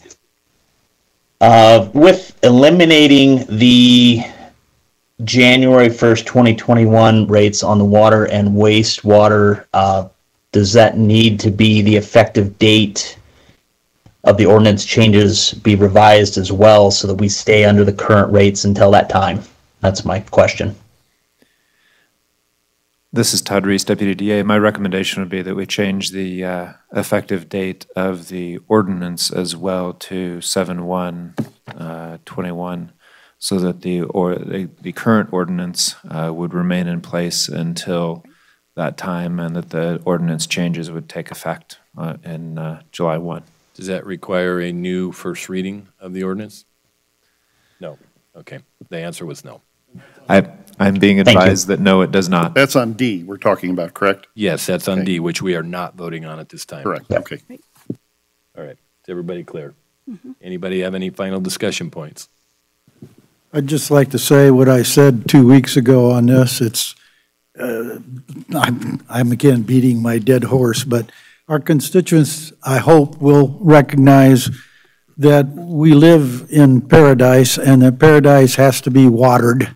And this is very necessary. I moved here more than a dozen years ago, and one of the things I've been really happy about is that we recognize the need, sometimes imposed partly by the federal government, but I think probably properly so, that we have to keep this paradise, and that takes water, and water is going to cost more all the time. I regret to have to say it, but it's just the truth. I would add before we call for the vote that I hope that everybody that sent in public comment is listening today and that they understand that we do read your public comments, we do take your comments seriously, and whenever possible, we try to accommodate the comments if they are reasonable and we can accommodate them. So in this particular case, I hope that the people that submitted public comment are happy with our decision. And with that, I will call for the vote. All in favor, say aye. Aye. Any nays? None? The vote is 4-0 on item 15C on the rate schedule. Procedurally, I'm going to now read the title. Although we opened discussion on 15D, we did not read the title into the record. So before we take a vote on it, I will read the title into the record. 15D for possible action. Discussion and possible action regarding the adoption on second reading of Bill Number 115, a proposed ordinance amending Title 12 of the Carson City Municipal Code to revise various provisions relating to water, wastewater, and stormwater utility rates, and to revise provisions relating to the Utility Ratepayer Assistance Program. So any final discussion on this item before we entertain a motion? Seeing and hearing none, I would accept a motion. Okay. I move to adopt on second reading Bill Number 115, Ordinance Number 2020-15, effective July 1, 2021, and incorporating the comments from the District Attorney's Office for minor edits. We have a motion and a second. Any final discussion?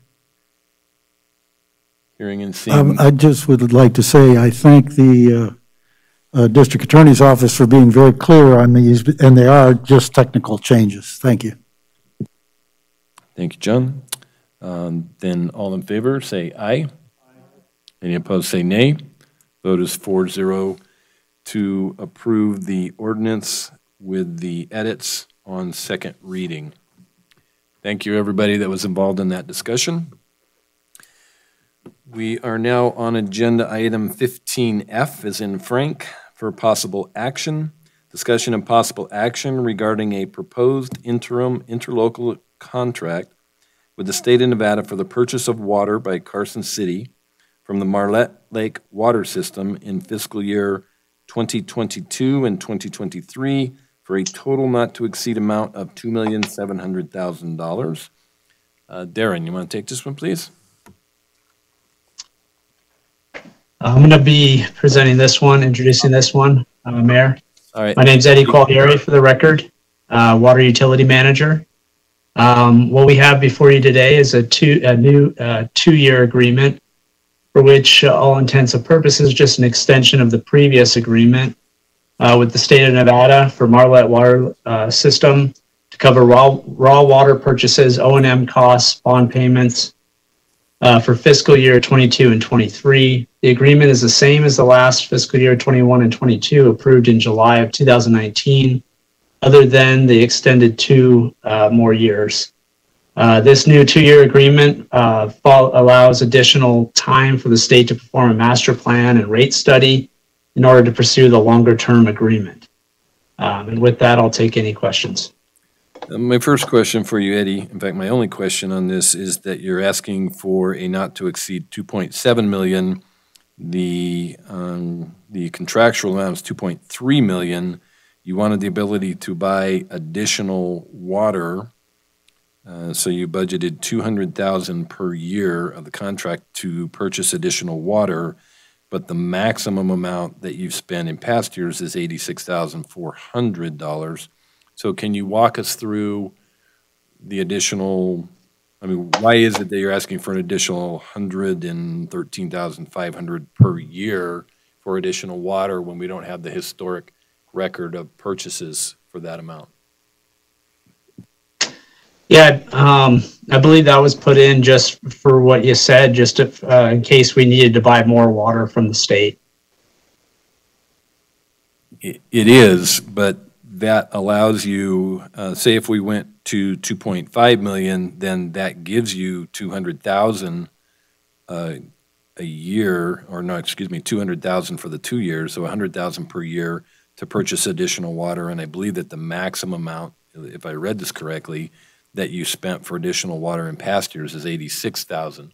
So I guess, let me rephrase the question. If you had 100,000 per year, and so for a maximum of 200,000 to purchase additional water, is that sufficient?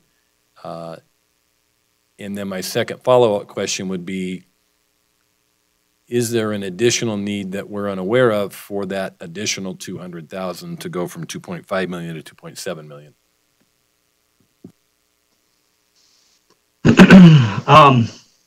It would be sufficient, and I don't expect us needing it. It was only put in place in case we needed it. Any additional questions for Eddie? Go ahead, Lori. Just a little bit of follow-up on that. While I understand that you're looking at the contractual amount, but do we want to leave, I don't know, if an emergency comes up, do we want to let them be able to get more Marlette water if necessary? Because they're not going to purchase what they don't need. So I guess part of me looks at what if something goes down, and while it fits what we do normally, does it not give them the ability to meet some need? Because they don't buy water they don't need, correct? Right, but the contractual amount, if I'm reading this correctly, is 2.3 million. They're asking for 2.7 million. So if we give them 200,000 to buy additional water, my question is, based on the historic records, that should be adequate. What's the purpose of the additional 200,000? Right. No, I get the question. Mine to staff was, did you put the extra 113,000 a year to give you emergency authority? That's really the sole question. Does that give you a little more? Let me jump in here. Okay. Let me jump in here, if I may, Darren Schultz, for the record. So it's really, Marlette is right now, it's our cheapest water. It's the cheapest water for us to purchase. The problem is that we can't always use it because of the quality of the water, and that changes every year based on the weather. So when the weather is such, it's kind of weird that it works this way, but the weather is such that the water quality is good enough for us to use, then we want to maximize the amount of water from there because that's the cheapest for us to use. But on most years, the way it's been, we haven't been able to use all of the water because of the quality issues, and so we don't want to purchase it. So this is just an opportunity for us to buy additional if conditions are right, that we would need it. And we're comfortable. I mean, it's an emergency withstanding. We're comfortable with that $200,000 a year. That's the maximum we would use.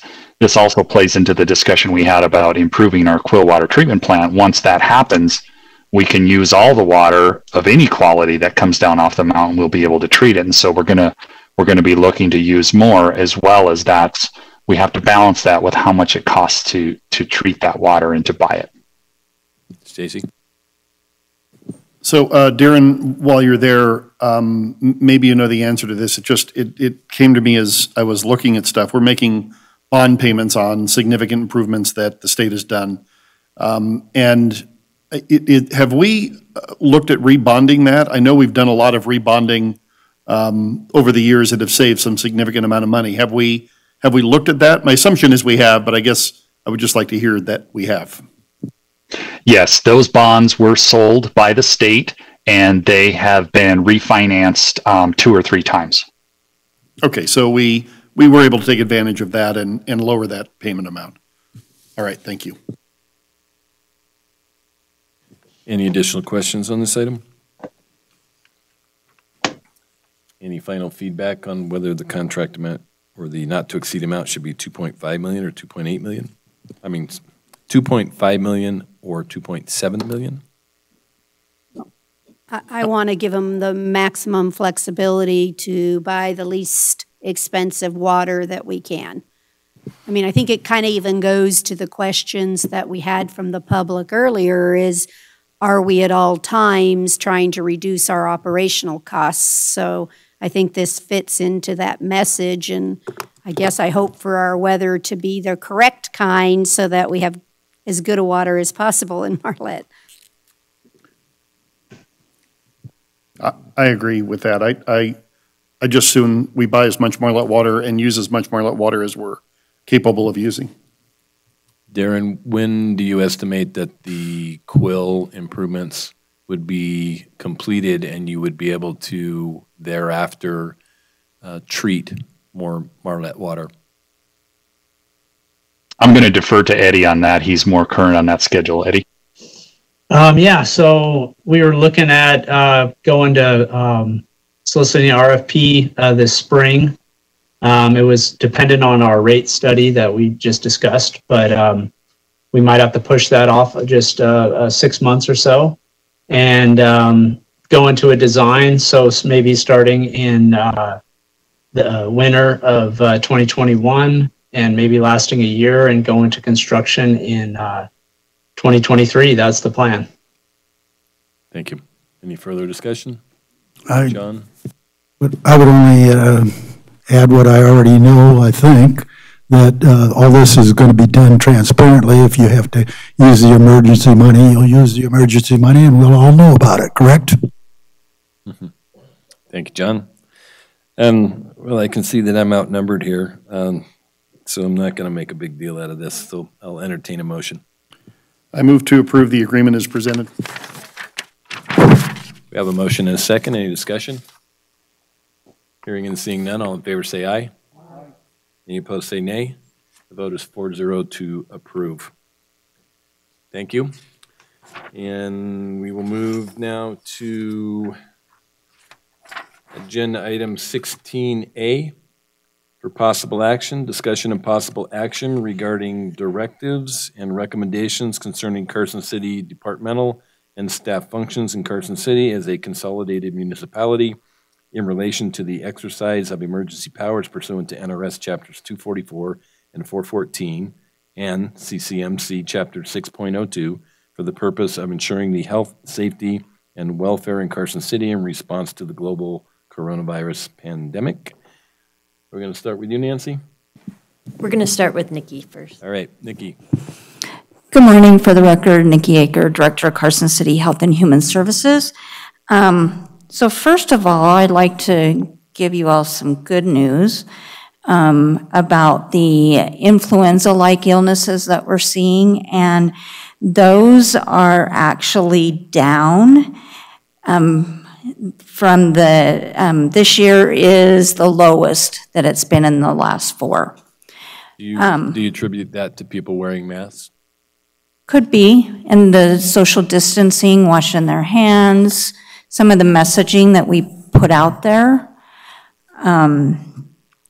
And so, but then when you compare the influenza-like illnesses to the COVID-like illnesses, for this time period, that's looking at week 48 if you're following the CDC, and that is November 25th to December 1st. For the COVID, it's over 150 for Carson, Douglas, and Lyon counties. That's how we collect this data. And then for the influenza, it's slightly under 50. So you can see the difference there. And we had a upward trend starting the week ending October 20th. So just some perspective of where we're at. First of all, I would really like to thank everybody that stepped in and helped us when we had an increase in positive cases. We were able to get individuals notified before the Thanksgiving holiday, and as a city, we really came together and worked really hard on that. Supervisor Bagwell was even calling people, so I want to say thank you for that. Because of those spike in the positive labs that we saw, we have changed our case reporting process, so that happened on November 24th, and we did explain that in the press release that went out then. Cases prior to November 24th, cases were reported as the investigation was completed, and we were able to somewhat keep up on that. We weren't very far behind at all, and our thought process for doing that was to gather all the information so that we would have a more complete report to give. With this new process, because of the number of positive labs that are dropping into the system, then we are now reporting all the positive labs that we received as an active case. And still continuing to call individuals without doing a full investigative process.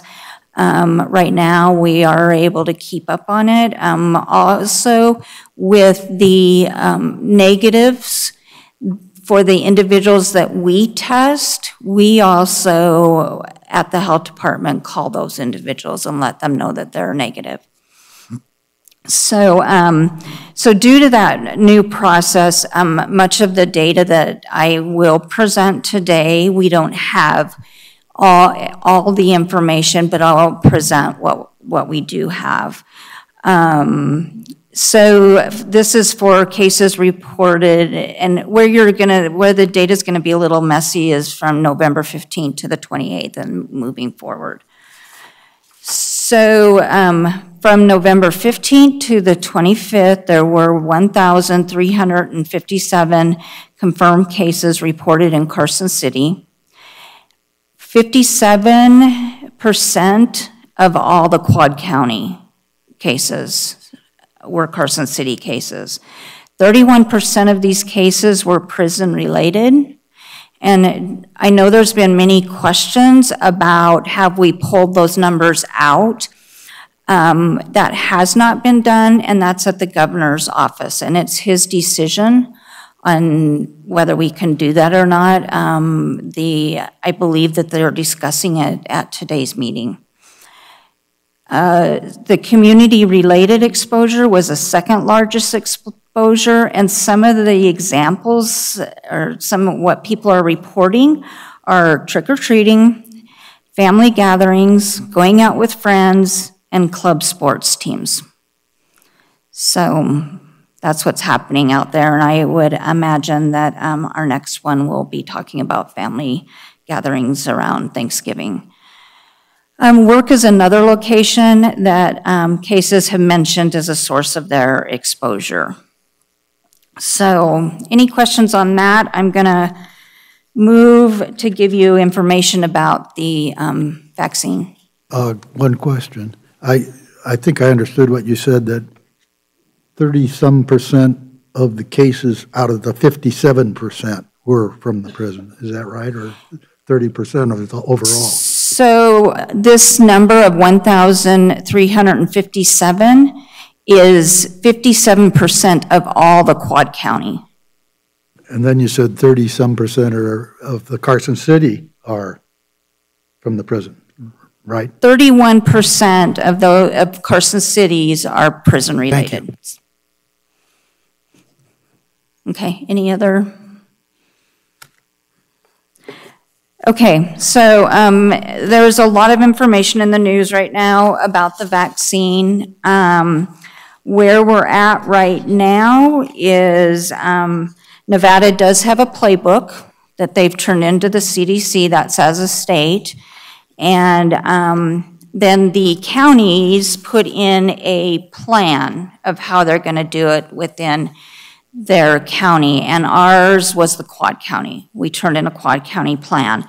Ours was one of the first 3 that got accepted by the state. Now, you know, as new information comes down, some of our plan will need to be edited just as what is being put down from the federal government and then the state. Pfizer and Moderna, what they're seeing is the early efficacy is about 95%, so which is really good for a vaccination. Both have applied for the emergency use authorization with this FDA, and Pfizer's is going to be heard by the FDA's Vaccine and Related Biological Products Advisory Committee that's meeting on December 10th. So that December 10th is a very important date for us. And that's where they're going to decide if that emergency use authorization will be approved. And then Moderna's date to go before the advisory committee is on December 17th. Now, the Pfizer product is the one that needs the ultra cold, and that everything's been worked out there. I also, you know, the ultra cold freezer is up at UNR. The state has worked out everything for all the counties throughout the state.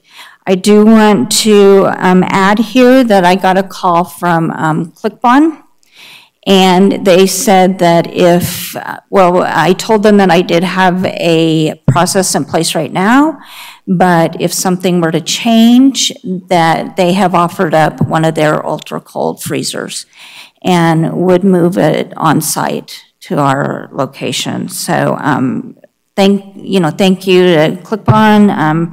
Want to give a shout out to them. They've been a great partner with this.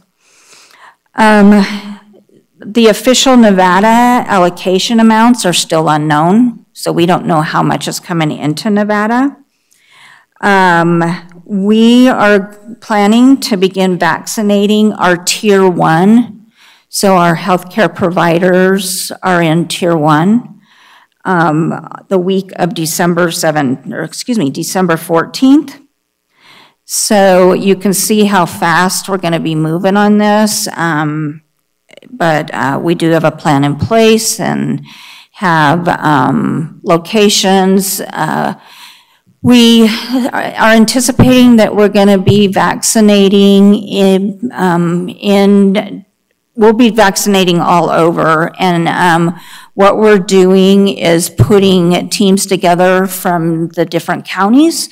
So Carson City individuals will be helping with our vaccination events here in Carson City, and we've asked the same thing of the other counties.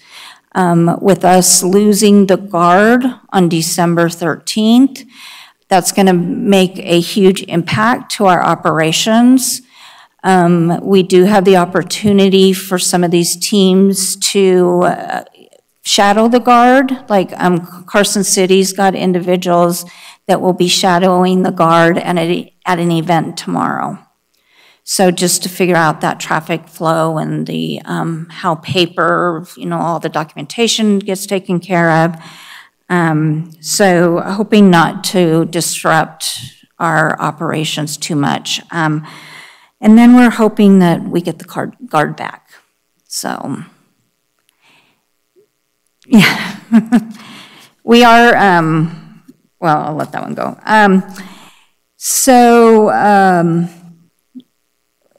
I just want to also put a shout out to a couple of my staff members, Carrie Rio and Therese Litterman. They have been working very hard on these vaccination plans and getting locations set up, getting the paperwork together.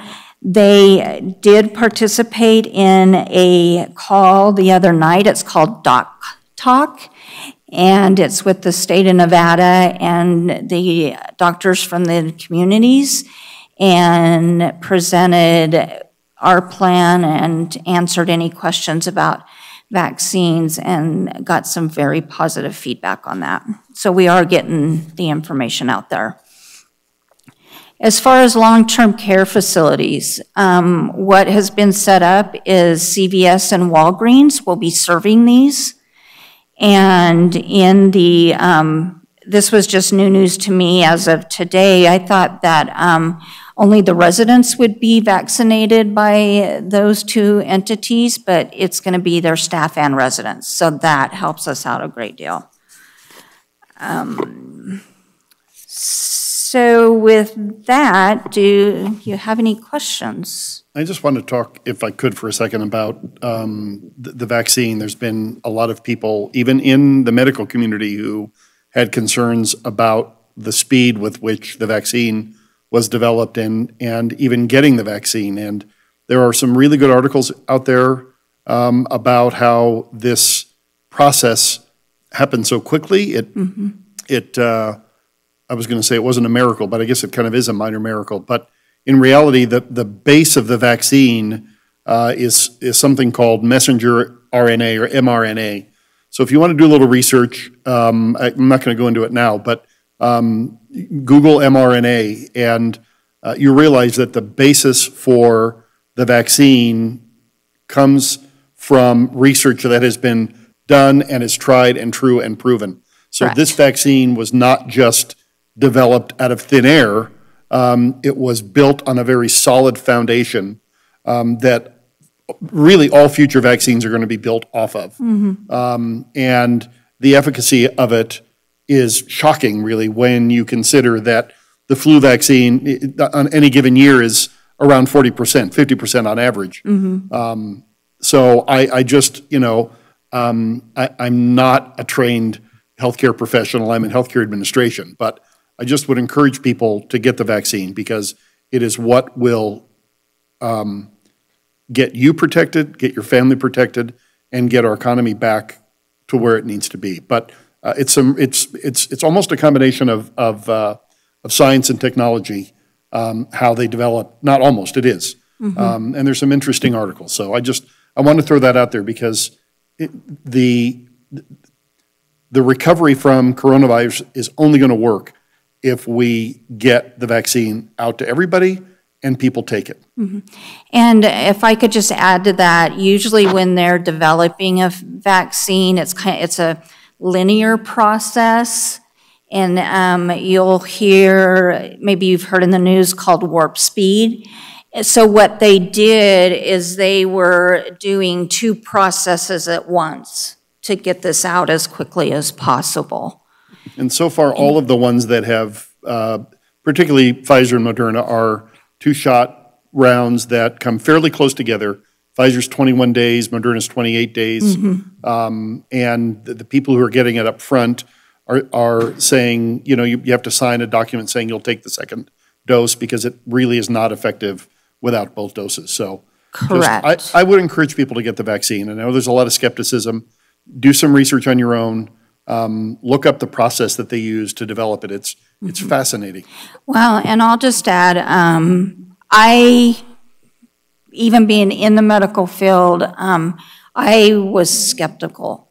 But, you know, as we look at how this pandemic is moving forward, and these symptoms are so general that, you know, you get a cough and a sore throat and it's, okay, do I have COVID? Should I isolate?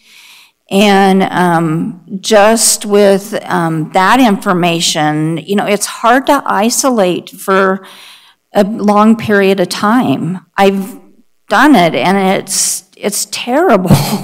So having, you know, by getting the vaccination, it can reduce that fear of having COVID and having to isolate because you might have COVID. So yes, I definitely, at this point, I will be getting it because I don't want to be wondering if I have COVID with every, you know, my sniffle, my cough, you know, some of those symptoms you have to have too, but they're so general.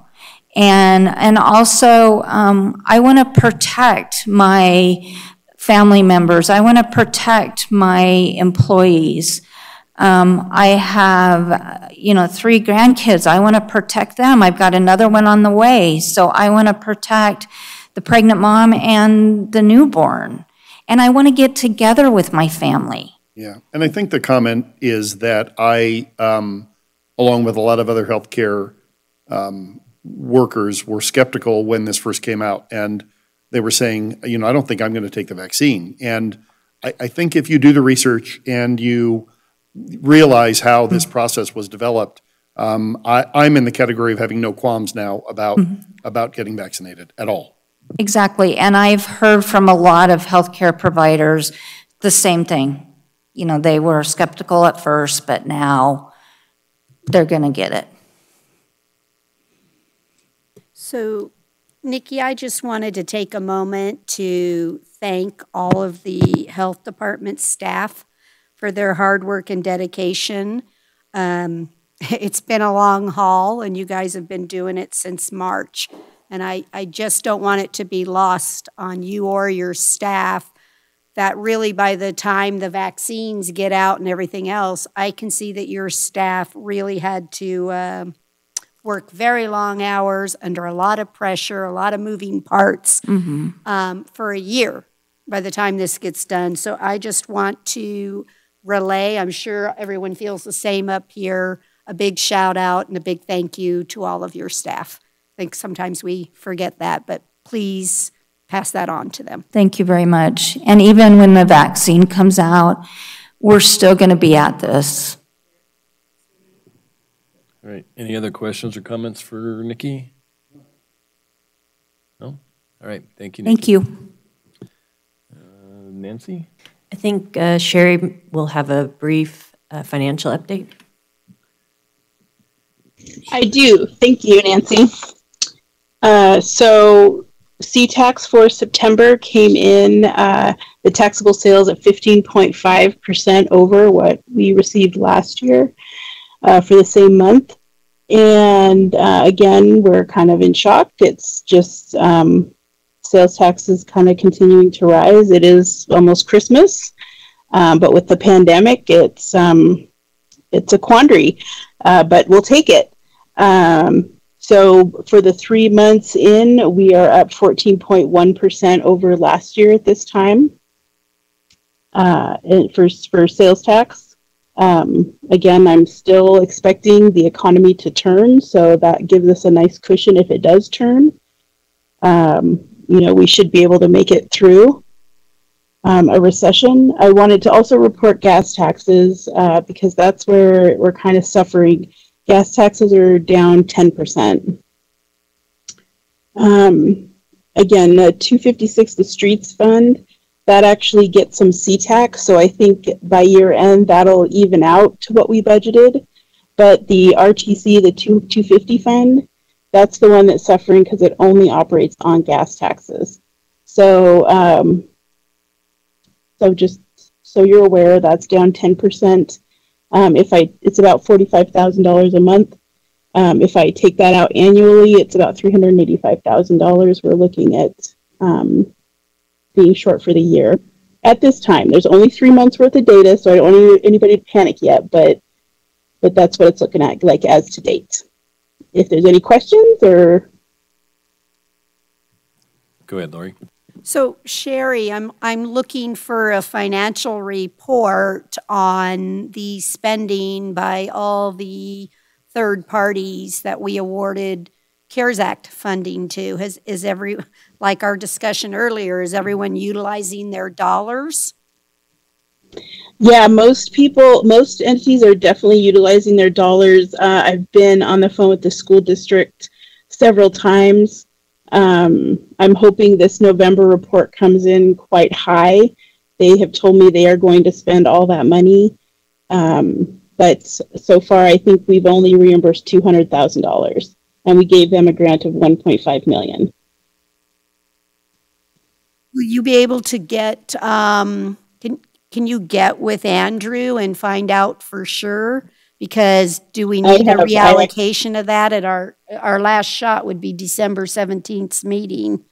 So I have gotten together with him, and he has detailed out what they're spending money on. So he's told me they are going to spend it. So okay, I don't want any to go to waste. Thanks. I know, I agree. I don't want any to go to waste. John?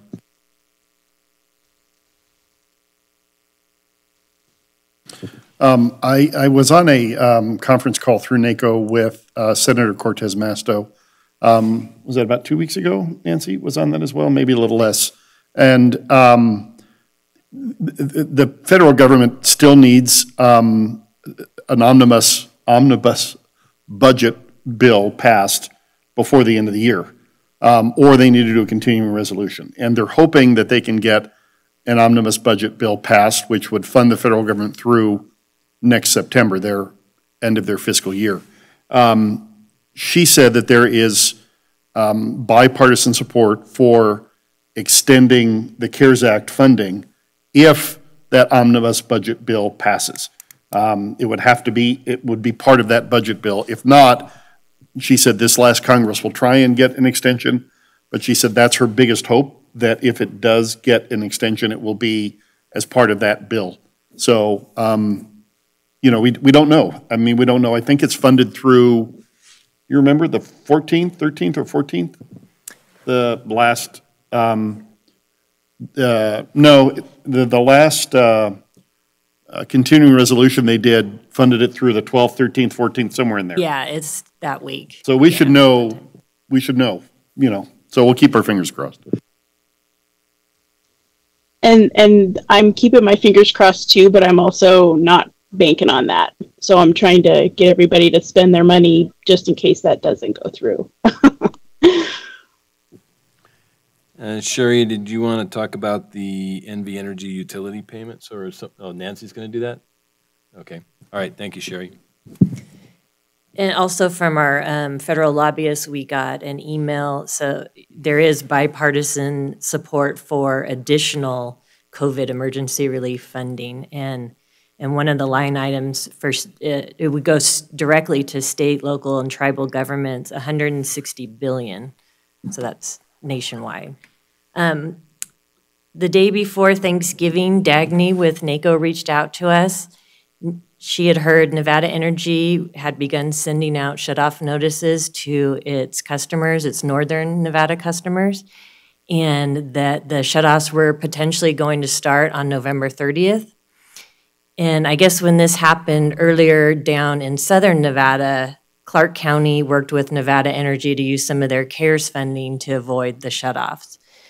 So the Nevada Energy is able to provide us documentation of the COVID impact for each of these customers so that it would be in compliance if we were to use any CARES Act funding to help prevent these shutoffs. There are 587 Carson customers, and indicating that they were impacted by COVID and unable to pay their bills, and the total amount is $123,106. And I think Sherry looked into, I know the CARES money is kind of a moving target. So, Sherry, did you look into that, whether or not there would be funding? Yeah, at this point, most of the money is spent, but I can always not include public safety salaries and pay for this instead. I would note, though, that if we do that, there's no net benefit to the city, so we could also dedicate a portion of any year-over-year surplus in C-tax to do that. I mean, there's no benefit to use the CARES Act money versus general fund money. It's a net zero to the city for that. So right now we have the 10% year-over-year loss in the gas tax. We have the NV Energy utility payments for COVID-related issues. Did we ever hear back from Southwest Gas? No. Okay. Is that still pending? I can check back in with Southwest Gas. They have a program. They'd reached out back in April. So I'm not sure if they're able to cover those or if they'll need help from the city. Right. If I can, Nancy, if you reach out to Fish, they are the administrator for Southwest Gas for impacted individuals for their shares program. So you can check with him. I think they also do the piece for NV Energy. That's why we contracted with them for our utility assistance. So they'll have the Carson City resident impact of anyone potentially for those programs. And we've also had some discussion regarding the 2021 business license fee that I would like to put up for discussion as well. I would be in favor of waiving the 2021 business license fee, just the fee, so all businesses would still have to apply for and get the business license. But I do believe that we could waive that fee. If I remember correctly, Sherry, while you're on the line, do you remember what the dollar amount would be on that? For the last 3 years, it's between $400,000 and $650,000. Right. That we've received in business licenses. So if the economy starts booming again, then it could be closer to the 650,000 mark. But last year we got about 430,000, I believe.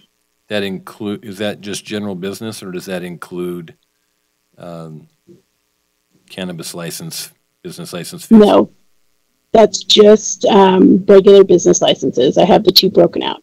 Got it. Great. So that's another item that I think that we should discuss. I think that would help all businesses, generally speaking, in the city over this next year to get through COVID. So that's an open item as well. We have the gas tax, we have the utility payment assistance, and then business license fees. So any feedback? So from a CARES Act, I'm sorry, this is Sherry Russell, CFO. So from the CARES Act perspective, the business licenses are not eligible. So that would be something that the general fund would just have to give up that revenue.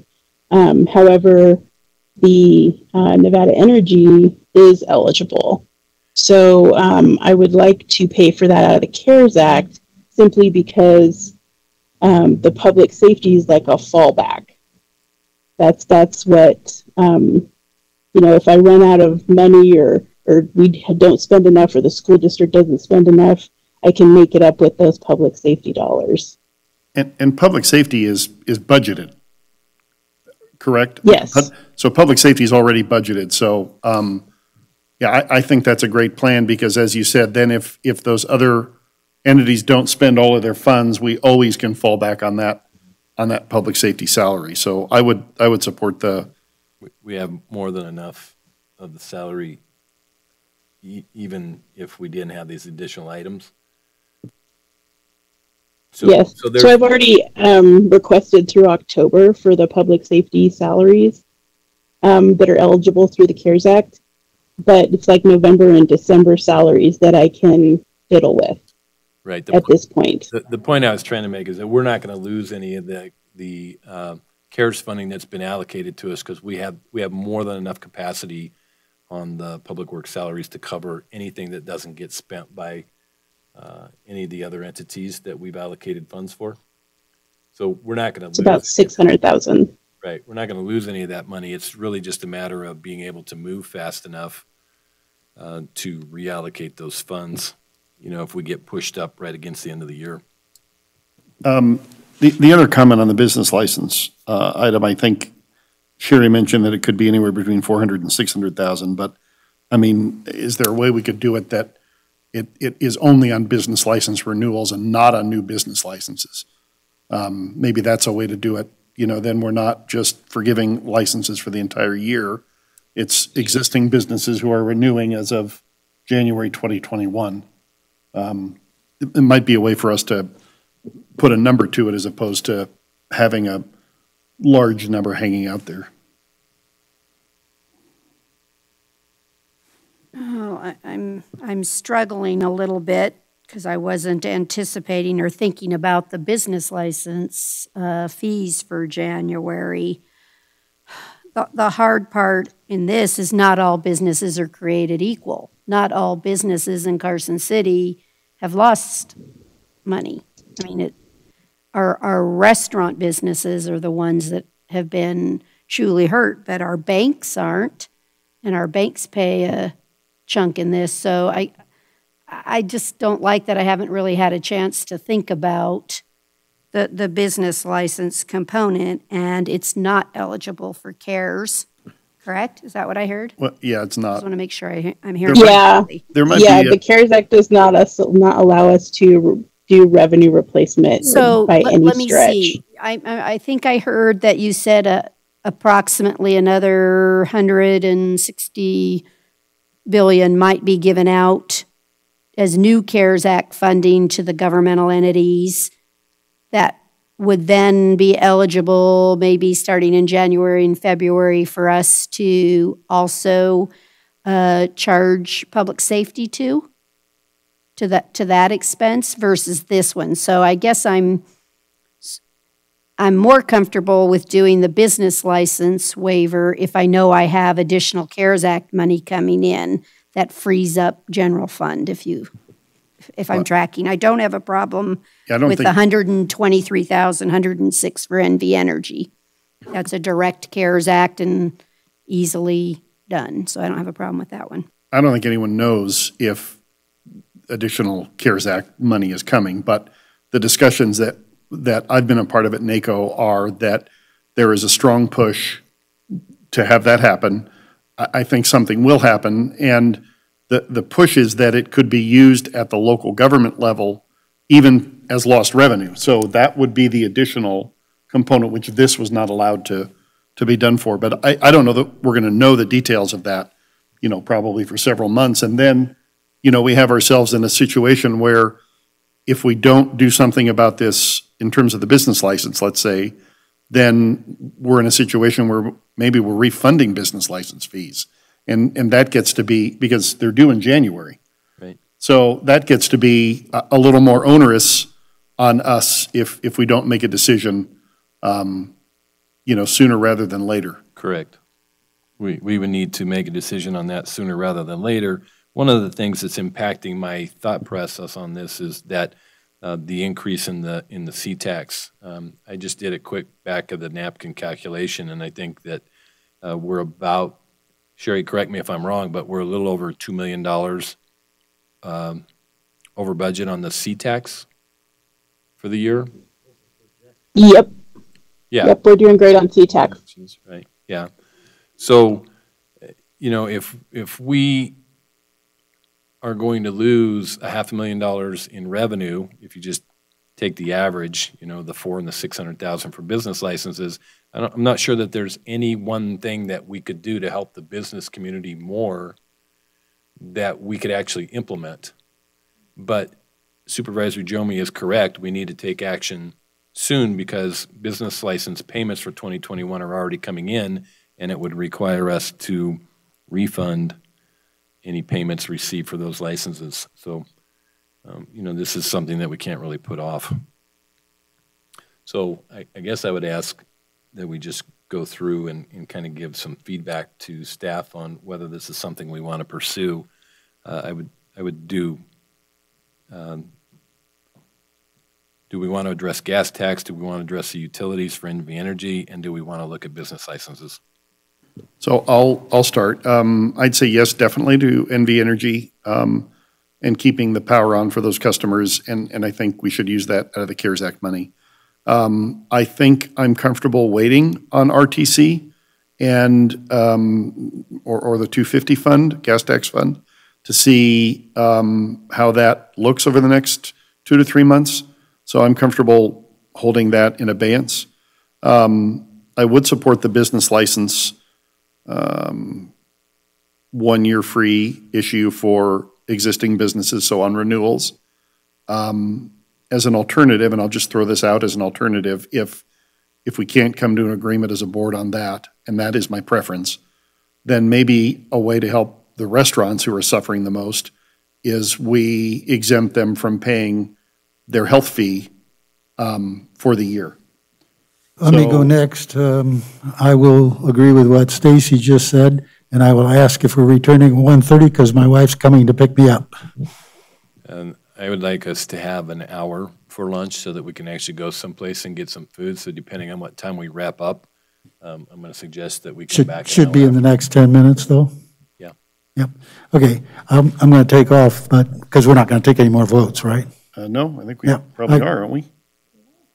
I'm planning to make a motion somewhere in here. It's not on the agenda. It's for possible action. Unless you're talking about, okay, wait. We can take action. I'll call her. Okay. Yeah, so Discussion.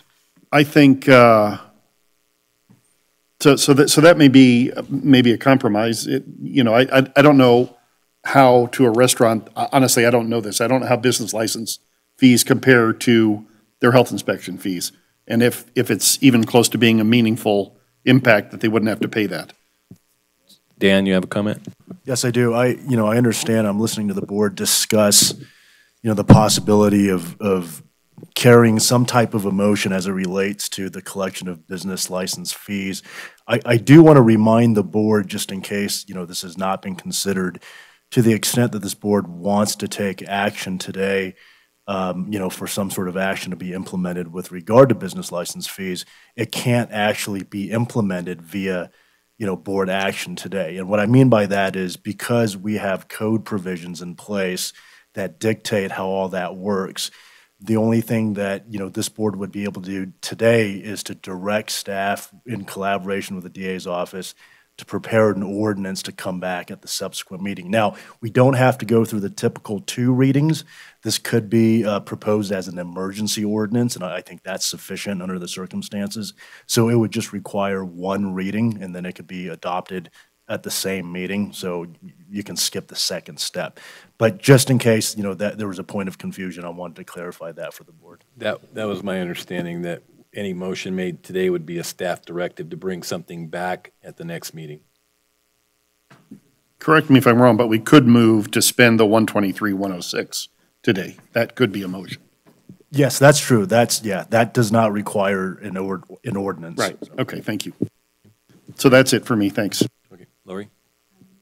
I don't have a problem with the 123,106. I think I can agree to that with no issue. I'm also okay with waiting on the RTC. I'm only hesitant on the business license because I hate to think that our good fortune is here on this $2 million and then next month it's not there. We've talked about this often, that we're not really quite sure why we're getting this gain, but that we know it's going to be here for the whole year. So I'm hesitant to do this, but I also recognize we want to help our businesses. And so I think, if I'm remembering from paying business license fees, there's like a base fee of $63.85. And then it's your number of employees, it's tiered. And then for restaurants, it adds in like a $75 health fee and the number of seats that the restaurant has. So one of the pieces I agree with you, and I think we got it in one of our comments, that since they can only do 25% of the seating, that they shouldn't have to pay for all of their seats. Kind of like in gaming, if they take some of the slot machines off the floor, then they don't have to pay for them. So I would be willing to look at the suggestion that you're having, Stacy, that we look at the breakdown and let staff bring us back, you know, direct staff or whatever to bring us back some proposals when we have a chance to look at those rate structures. I would suggest that we've been very fortunate as a city through this last year, while our business community has gone through some major struggles. I think administratively speaking, to try to come up with a process where we're doing a partial waiver, we may lose the benefit. So my personal feeling is I'd like to waive the business licenses for the general business categories for 2021.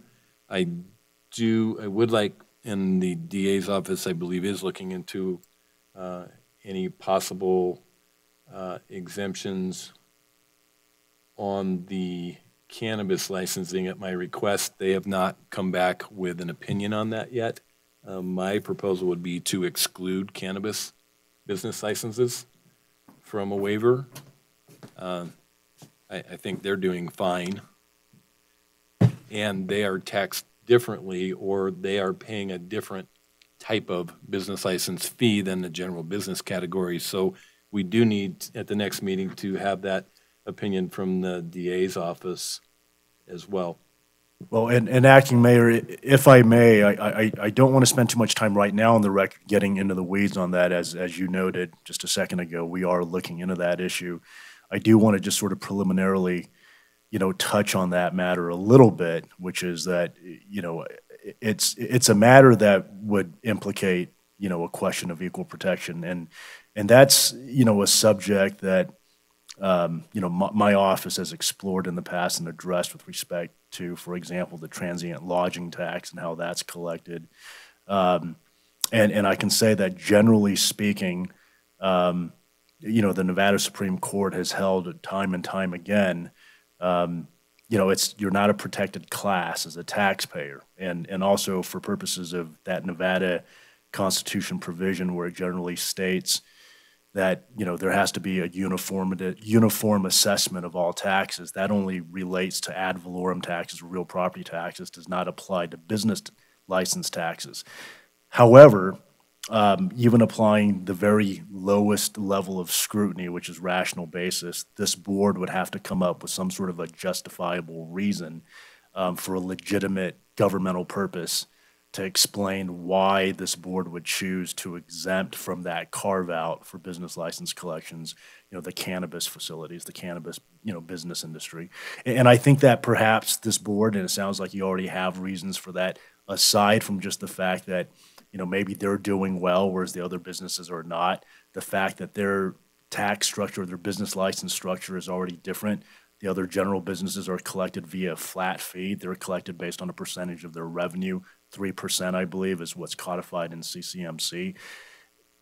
I will say that I do have certain concerns, and my concern would be, well, is there the possibility of some sort of a legal challenge claiming that that is a violation of equal protection where everyone else gets a pass for a year and certain business operators do not get a pass? And certainly we continue to look into this issue.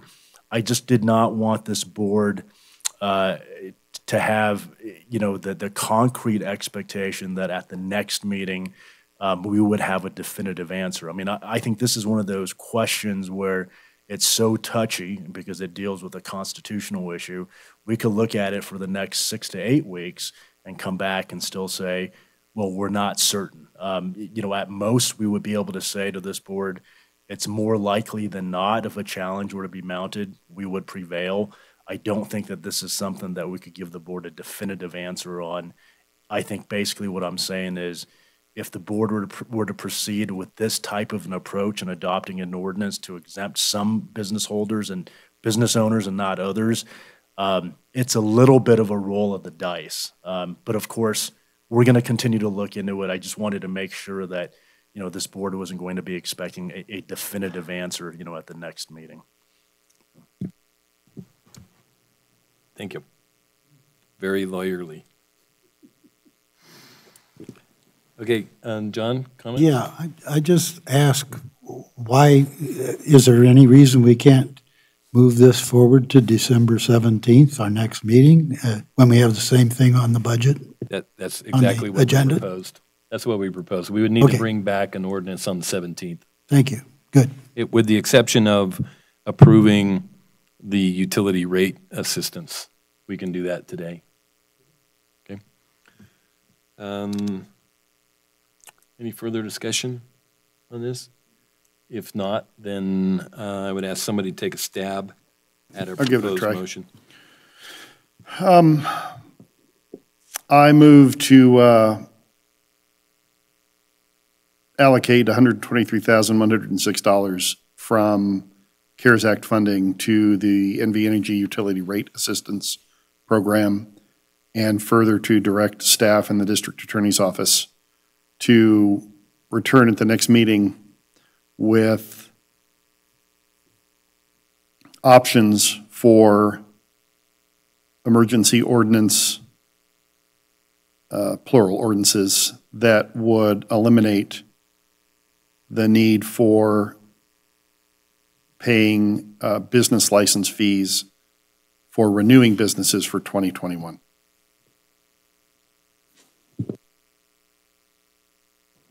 Supervisor? Yeah, general business categories. Would you like me to be a little more specific? I would suggest maybe just to make it clear on the record, if we can split that up into two separate motions. Okay. Let me, all right, let me withdraw my motion. I will remove to allocate $123,106 from CARES Act funding to the NV Energy Utility Rate Assistance Program. Second. Motion and second. Discussion? So on discussion, NV Energy's utility rate assistance program, or do you mean we're just going to pay those bills of the 500 and some odd people? We're going to just send a spreadsheet to NV Energy with their names, their utility, we'll just their pay amount, the bills, send whatever okay, it's not a Nancy program. said. Thank you.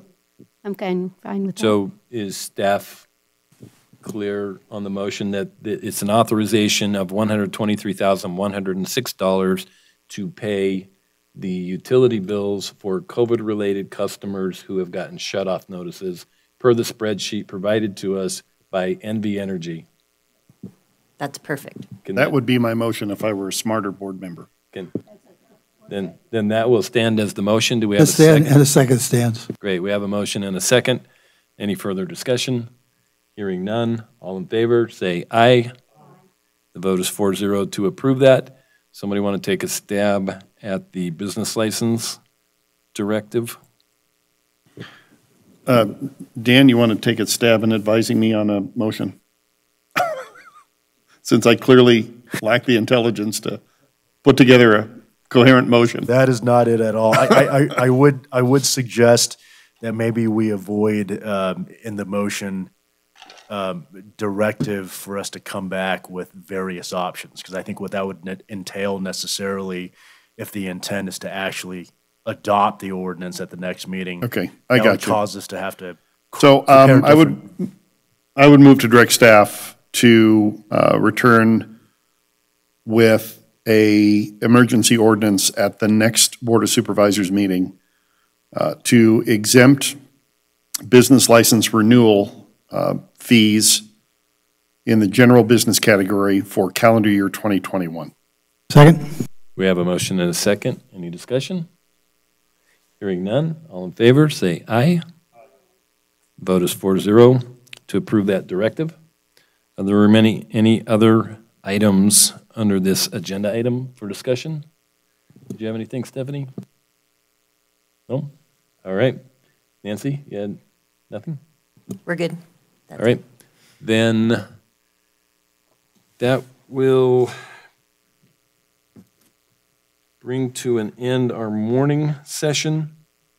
We are scheduled to come back at 1:30. That does not allow us enough time to go get something to eat. So unless there's an objection, I'm going to ask that we come back at 2 o'clock instead of 1:30 to allow us to go get something to eat and get back.